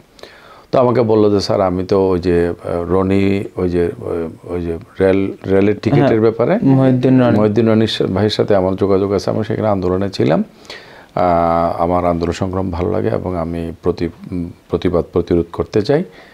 তো এই কোটা বিরোধী সেকেন্ড ডেতে মধ্যে সে আমাকে বললো যে কোটা বিরোধী ইয়াতে আমরা আন্দোলন করব, তো আমি চাইতেছি যে আপনি আমাদের সাথে থাকেন। হ্যাঁ, তো তাকে আমি অনেকক্ষণ বুঝাইতে ওখানে বসে বুঝাইলাম, একদম গেট পর্যন্ত পাওয়া যেত। দেখো যে আমার মতো পরিচিত মানুষ যদি এই আন্দোলনে থাকে তাহলে তোমাদের আন্দোলন ক্ষতিগ্রস্ত হবে, এবং আমার পক্ষে তোমাদের আন্দোলনের প্রতি সমর্থন থাকবে, কিন্তু আন্দোলনে সরাসরি থাকাটা আমার পক্ষে আসলে সম্ভব হবে না। তো পরবর্তীতে আমি করি আন্দোলনের সময় বা আন্দোলনের পরে আমি অনেক এটা নিয়ে আমার অনেক সময় খারাপ লাগছে যে আমি তো আন্দোলনে আরও, এই যে তুমি বললে যে তোমার রাজি স্যার তোমাকে যেভাবে এটা করছে সেটা করতে পারতাম, কিন্তু আবার এটাও ভাবে তোমার এই কথার সাথে মিল হলো এই জায়গাতে যে রাজি তোমার সাথে ছিল মিরপুরে, এটা কোনো সমস্যা তৈরি করে নাই, কিন্তু আমি যদি রাফির সাথে থাকতাম তাহলে কিন্তু এটা কিন্তু এটা বিরাট সমস্যা হইতো, যেহেতু আমি নানা কারণে আমার একটা পলিটিক্যাল ব্যাকগ্রাউন্ড, আমি রাফির সাথে সব ধরনের যোগাযোগ তখন যেভাবে পারছি যোগাযোগ করছি, কিন্তু আমি আমার মতো এরকম অনেক লোকেরা তাদেরকে যারা ফ্রন্টলাইন আন্দোলন করছে তাদেরকে নানাভাবে হেল্প করছে, কিন্তু তারা সামনে আসে নাই। সামনে আসলে আন্দোলনটা মানে কোশ্চেন হবে, প্রশ্নবিদ্ধ হইতো। মিরপুরে আমি যাওয়া মানেও জানে যে আমি অ্যান্টি আওয়ামী লীগ, আমি আসছি অ্যান্টি আওয়ামী লীগের, তা আমাকে কিছু করতে পারবে না সে, কারণ আমি ওখানকার মানে জন্মস্থানটা, আমি ওখানকার লোকাল, ওই পুলিশ অফিসার এখানকার লোকাল না হইতে পারে, কিন্তু আমি রাফিকে তো আলাউল হলে নিয়ে বিভিন্নভাবে ছাত্রলীগের ছেলেরা নরমে গরমে নানাভাবে তাকে নিউট্রালাইজ করার চেষ্টা করছে এবং এই আন্দোলনটাকে রাফিদের মাধ্যমে, রাসেল রাফি এদের মাধ্যমে ছাত্রলীগের নিজেদের আন্দোলন হিসেবে তারা রাখার চেষ্টা করছে এবং যার কারণে তারা একদম শুরুতেই কিন্তু হামলা করেনি, তারা হামলা করছে। আলাপ শেষ না নাকি, এটা শেষ করে ফেলতে পারবেন কি? হ্যাঁ, তাহলে আমরা এটা শেষ করে ফেলতে পারি যে এই আন্দোলনটা যখন শেষ হলো তখন আমাদের এটা মনে হলো যেন আমরা বোধহয় কিছু একটা থেকে বেঁচে গেছি, না? তো হ্যাঁ হ্যাঁ, তো অন রেকর্ডে তাহলে আরেকটা লাস্ট কোয়েশ্চেন তোমাকে করি যে এই আন্দোলনের আসলে কি সফল হয়েছে বলে তোমার কাছে মনে হয়? What is the achievement? আর তুমি চাইলে বলতে পারো যে এটার ফেলিওর অথবা যে ল্যাকিং অথবা যখন ফলানোর চেষ্টা করছে আমাদের চোখে মুখে, আমরা যেহেতু বড় হইছি শেখ হাসিনার আমলে, মানে তোমাদের কি এমন কোনো চিন্তা ছিল যে শেখ হাসিনাকে স্টেপ ডাউন করে আমরা এই ধরনের, তুমি যেহেতু রাষ্ট্র চিন্তার সাথে জড়িত বা এই ধরনের একটা রাষ্ট্র কায়েম করব, এই আদর্শ এখানে প্রতিষ্ঠা করব বা এই আমাদের কর্মসূচিগুলোকে আমরা বাস্তবায়ন করব? ভালো ভালো প্রশ্ন। মানে রাষ্ট্রচিন্তা বা হয়েছে এরকম তুমি অনেক সংগঠন, আমি মনে করি স্যার আপনারও কিন্তু একটা আলাপ আছে শেখ হাসিনা পরবর্তী, মানে আপনাকে যদি 5 আগস্টের আগে জিজ্ঞাসা করা হয় শেখ হাসিনা পরবর্তী বাংলাদেশ কেমন চাই, আপনি কিন্তু অ্যান্সার দিতে পারতেন, আমি আশা করি। কারণ আপনি শেখ হাসিনা ছাড়া বাংলাদেশ দেখছেন, তা আমরা শেখ হাসিনা ছাড়া বাংলাদেশ না দেখার কারণে আমার ওই চিন্তা মাথায় আসার কোনো সুযোগ নাই যে আমি কেমন বাংলাদেশ চাই। আমার কথা হলো আমি শেখ হাসিনা ছাড়া বাংলাদেশ চাই। তো পরবর্তী কি হবে ওটা ভাবার কোনো সুযোগ আমাদের ছিল না। এবং সত্য কথা, তোমার কি মনে হয় যে মানে তোমাদের যারা তোমার যারা লোকজন বা সাধারণ অন্যরা তাদেরও কি একই অবস্থা? আমার মনে হয় সবার একই, বাঁচি আগে পরেরটা পরে, এবং পরটা পরে এরকমই হয়েছে। আসলে এই অবস্থাটা আমাদের এখনো একরকম। আল্লাহ তো তোমাদেরকে বিজয় দিচ্ছে। বিজয় কিভাবে দিছে? বিজয় দিছে হচ্ছে শেখ হাসিনার, তো তোমাদের মেইন দাবিটা তো ওইটা হয়েছে আর কি হয়েছে। কিন্তু ওই যে এইবার পড়ছি বিপদে, এখন কেন তাহলে তোমরা বলতেছো যে প্রত্যাশা পূরণ হচ্ছে না? এবার পড়ছি বিপদে হইলো, এত রক্ত দিয়ে কি লাভ হইলো? কারণ এটা তো সত্য। তবে আমার কাছে মনে হয় এখানে একটা বড় ঝামেলা দিয়ে গেছে শেখ হাসিনা, যে সে যখন যুদ্ধে নামছিলই আমাদের সাথে, তার উচিত ছিল আমাদের সাথে আরো বড় যুদ্ধ করা। কারণ সে হুট করে চলে যায়, আমাদের কোন সমাধানটা দিতে পারে না। সে যদি সেদিন না পালাইতো, এটা তো 71 এর ব্যাপারে বলা হয় যে মাত্র 9 মাসের মধ্যে যুদ্ধটা শেষ হয়ে গেছে। এটাই, মানে সে যদি না পালাইতো, ওই দিন থেকে আমাদের সশস্ত্র সংগ্রাম বলছে কিন্তু আসিফ ভাই যে একটা ভিডিওতে, যে আমাদের প্ল্যান ছিল পরের দিন থেকে সশস্ত্র সংগ্রামে নামা। যেই দিন থেকে আমি সশস্ত্র সংগ্রামে নামবো, তোমার নামবা, তোমার অস্ত্র কই, কে দিবে? মানে কথা, মানে আমি যখন ওই প্ল্যানটা করব, আমি কাউকে এটা জিজ্ঞেস করে কোনো সদুত্তর পাইনি। মানে এটা এরপরে আর্মি ক্র্যাকডাউন করলে তাহলে এখন তো আর বাংলাদেশটা শেষ হয়ে যেত। হ্যাঁ, বাংলাদেশটা একটা ধ্বংসের মধ্যে হয়ে যেত। ওটা আমার আলাপটা আনা এই কারণে, যখন এই প্ল্যান আমি কেউ করবে, দ্যাট মিনস আমি ক্ষমতা নেওয়ার জন্য এটা করতেছি। কাউকে ফালানোর একমাত্র উদ্দেশ্য না, ক্ষমতা নেওয়া। ক্ষমতা নিলে আমি কেমন কি করবো ওটারও কিন্তু একটা স্ট্রাকচার অলরেডি তৈরি হয়ে যাবে। বাট ওটা আমার চিন্তা করার আগে সে পালাই গেছে। যারা সাধারণ জেনারেশন তাদের কথা ঠিক আছে, বুঝলাম। হোয়াট অ্যাবাউট বিএনপি, জামাত এবং যারা anti Awami League political force, তাদের কি ছিল? যে আমার তো লাগে তারা আশাই করে নাই যে আমরা এটা করে ফেলতে পারবো। তারা এটা আশাই করতে পারেনি, এবং আমরা এটা করে ফেলছি বলে তারা ভেবা থেকে খেয়ে গেছে আমার মনে হয়। তারা কি আন্দোলনে পার্টিসিপেট করে নাই? করছে, বা ভালোভাবে করছে। হ্যাঁ, ভালোভাবে করছে। যখন থেকে বুঝছে যে এটা দিয়ে কিছু একটা করা সম্ভব, তারা পুরোটাই করছে। এটা কি জুলাইয়ের মাঝামাঝি থেকে? এবং শহীদ তো সব থেকে বেশি রাজনৈতিক দলগুলোরই, জেনারেল থেকে বিএনপির যে পরিমাণে শহীদ, জামাত যদি তাদের পুরো শহীদ লিস্ট ওপেন করে নাই, কেন করে নাই জানি না, বাট বিএনপির লিস্ট দেখে বোঝা যায় যে রাজনৈতিক দলগুলো শহীদ সব থেকে বেশি। কথা হচ্ছে যে তারা তো শহীদ এরকম ঘটায় দিয়ে আসছে 16 বছর ধরে, বহুত তাদের দলের এরকমই আছে। এখানেও তারা এটা দিয়েছে, বাট আমার মনে হয় তারা আশা করছিল এটার ফলাফল এত দূর আমরা নিয়ে যেতে পারবো আর কি, বাট হয়ে গেছে আর কি। কিন্তু যারা আন্দোলন করছে বিএনপি এবং জামাতের বা শিবিরের ছেলেদের, তাদের অনেকেই কিন্তু এই শেখ হাসিনাকে পতন ঘটাবো এই নিয়তেই আন্দোলনে গেছে। সবার নিয়ত একটাই ছিল, নিয়ত একটা ছিল। বিএনপি, জামাত, সাধারণ জনগণ সবার নিয়ত একটা ছিল আর কি। কিন্তু যারা সূত্রপাত করে, আমাদের চট্টগ্রাম বিশ্ববিদ্যালয় যদি বলি, এরা একেবারে নিরীহ ছাত্র। আমি সৈয়দ আহমদ সিয়াম, ওই যে শতভাগ কোটা চাই, 4 জন মুক্তিযোদ্ধার নাতনি বিয়ে করতে চাই, এই ধরনের যে স্যাটায়ারগুলো করেছিল, দাঁড়াইছিল, ওই যে রাসেল বিবাহিত কোটা চাই, তারপরে যে রাফি তো ডে 1 থেকে সেখানে সে ইন্ডিভিজুয়ালি কাজ করছে, ওদের কিন্তু তেমন ছিল না, কোটার বাইরে কোনো ছিল না, মানে সরকার পতন ঘটাবে এরকম কোনো লক্ষ্য প্রথম দিকে ছিল না। ব্লাডশেডটা হওয়ার পরে তখন তাদের এটা চেঞ্জ হয় আর কি। তাহলে এখন যে অন রেকর্ডে তো আন্দোলনের অংশ হিসেবে আমরা অন্য কিছু রাখছি না, তো আমরা রেকর্ডের অংশটা এখানে শেষ করি। হ্যাঁ, না ওটা আমরা অন্য কোনো এপিসোডের মধ্যে রাখিনি, তো সেই হিসেবে তাহলে আমরা রেকর্ডের অংশের মধ্যে রাখছি না। তো মাসনুনকে অনেক ধন্যবাদ। মাসনুনকে আমি কালকে যখন ফোন করলাম তখন আমি বললাম যে তোমার সাথে আমার দেখা হওয়াটা আমার তরফ থেকে এবং তোমার তরফ থেকে উভয় দিক থেকে এখন একটা অপরিহার্য ঘটনা হয়ে দাঁড়াইছে। হ্যাঁ, তুমি কখন আসবা? তো যাই হোক, সে আসছে, তাকে আমরা অনেক ধন্যবাদ জানাই এবং আল্লাহ তাকে সুস্থ রাখছেন, ভালো রাখছেন এবং একটা ভালো আন্দোলন একটা খুব গুরুত্বপূর্ণ জায়গায়। মাসনুনের সবচেয়ে আমি বলবো যে সঠিক বিচক্ষণ সিদ্ধান্তটা ছিল যে ওই আন্দোলন করার জন্য তার নিজস্ব এলাকাতে চলে যাওয়া।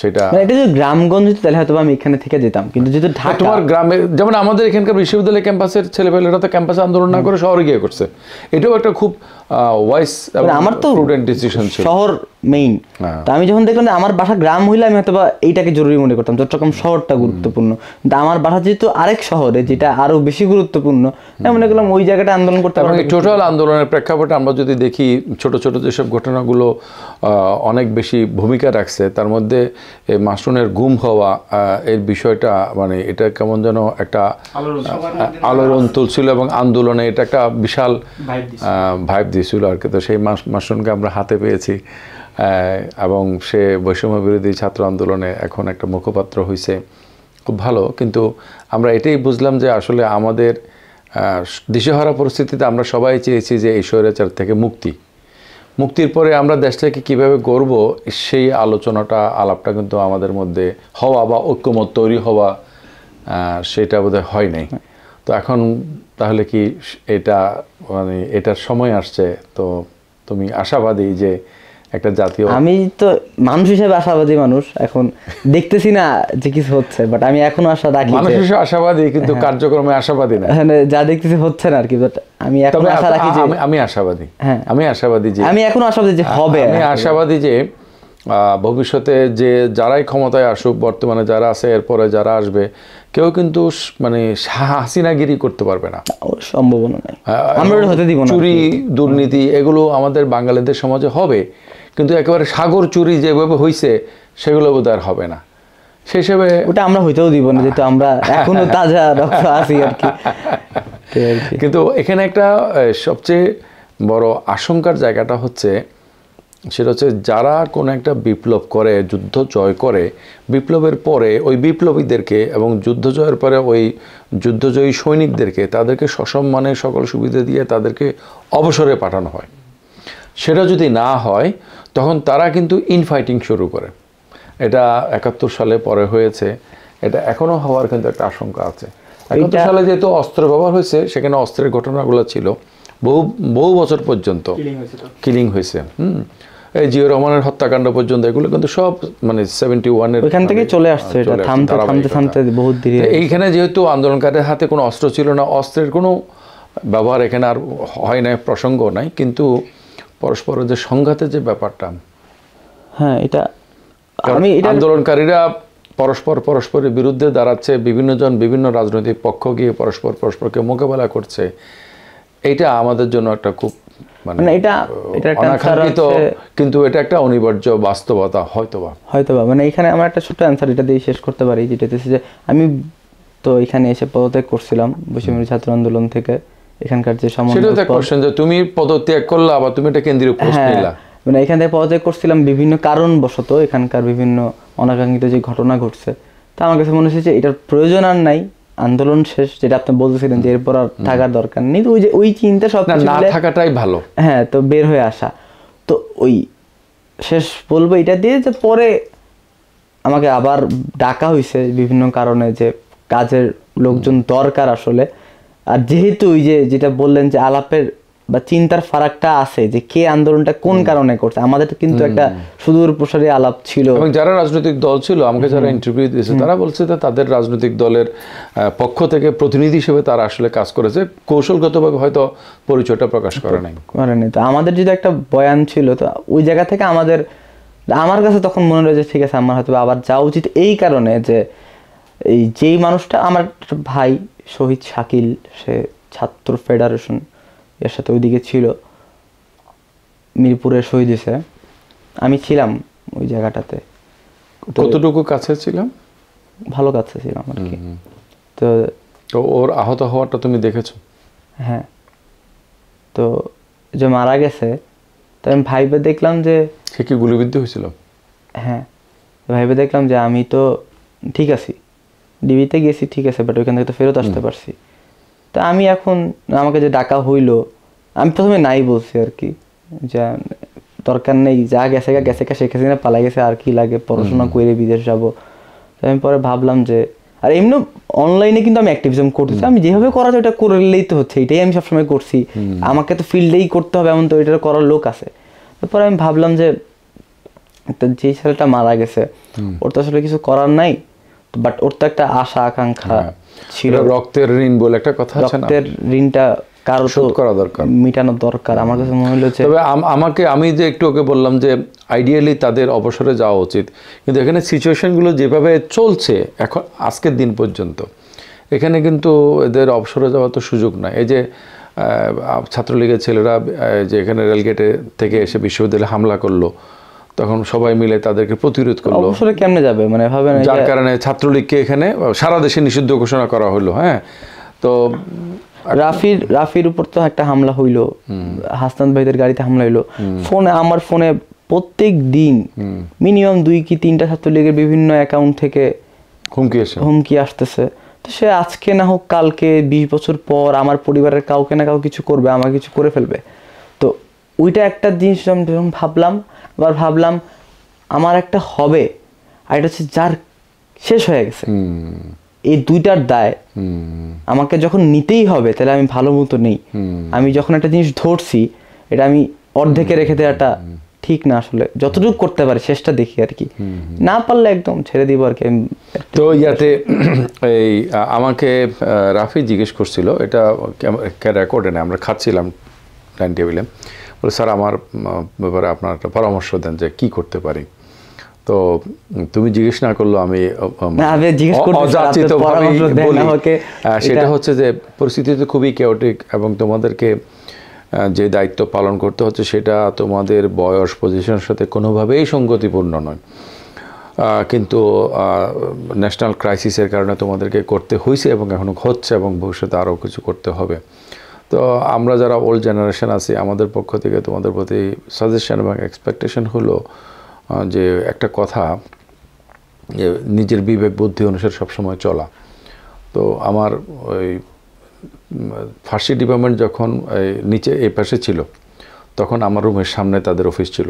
এখানে আগে একসময় জার্নালিজম ছিল, ওই আজিজটা যখন ছাত্র ছিল তখন ওখানে ছিল। তখন ওখানকার আমার ওই 102 নম্বর রুমের দরজার একটা কথা লেখা ছিল অনেক বছর, যে আসুন আপন আলোয় পথ চলে। সেজন্য মানে কোনো নীতি নৈতিকতার সাথে কম্প্রোমাইজ না করে চলা। তবে যে বিপুল একটা দায়িত্ব এবং হলো যে পরিচিতি কিন্তু খুবই এক্সস্টিং একটা জিনিস, খুবই এক্সস্টিং। যাদের নাই তারা এটার জন্য খুবই করে, আমাকে যদি সবাই চিনতো। আমি এটা খুবই ভয় পাই, এই কারণে আমরা যে বের হয়ে যায় সময়, এটা রিজন এটা ছিল যে এইখানে থাকলে এটা আস্তে আস্তে বাড়বে, আরো বাড়বে।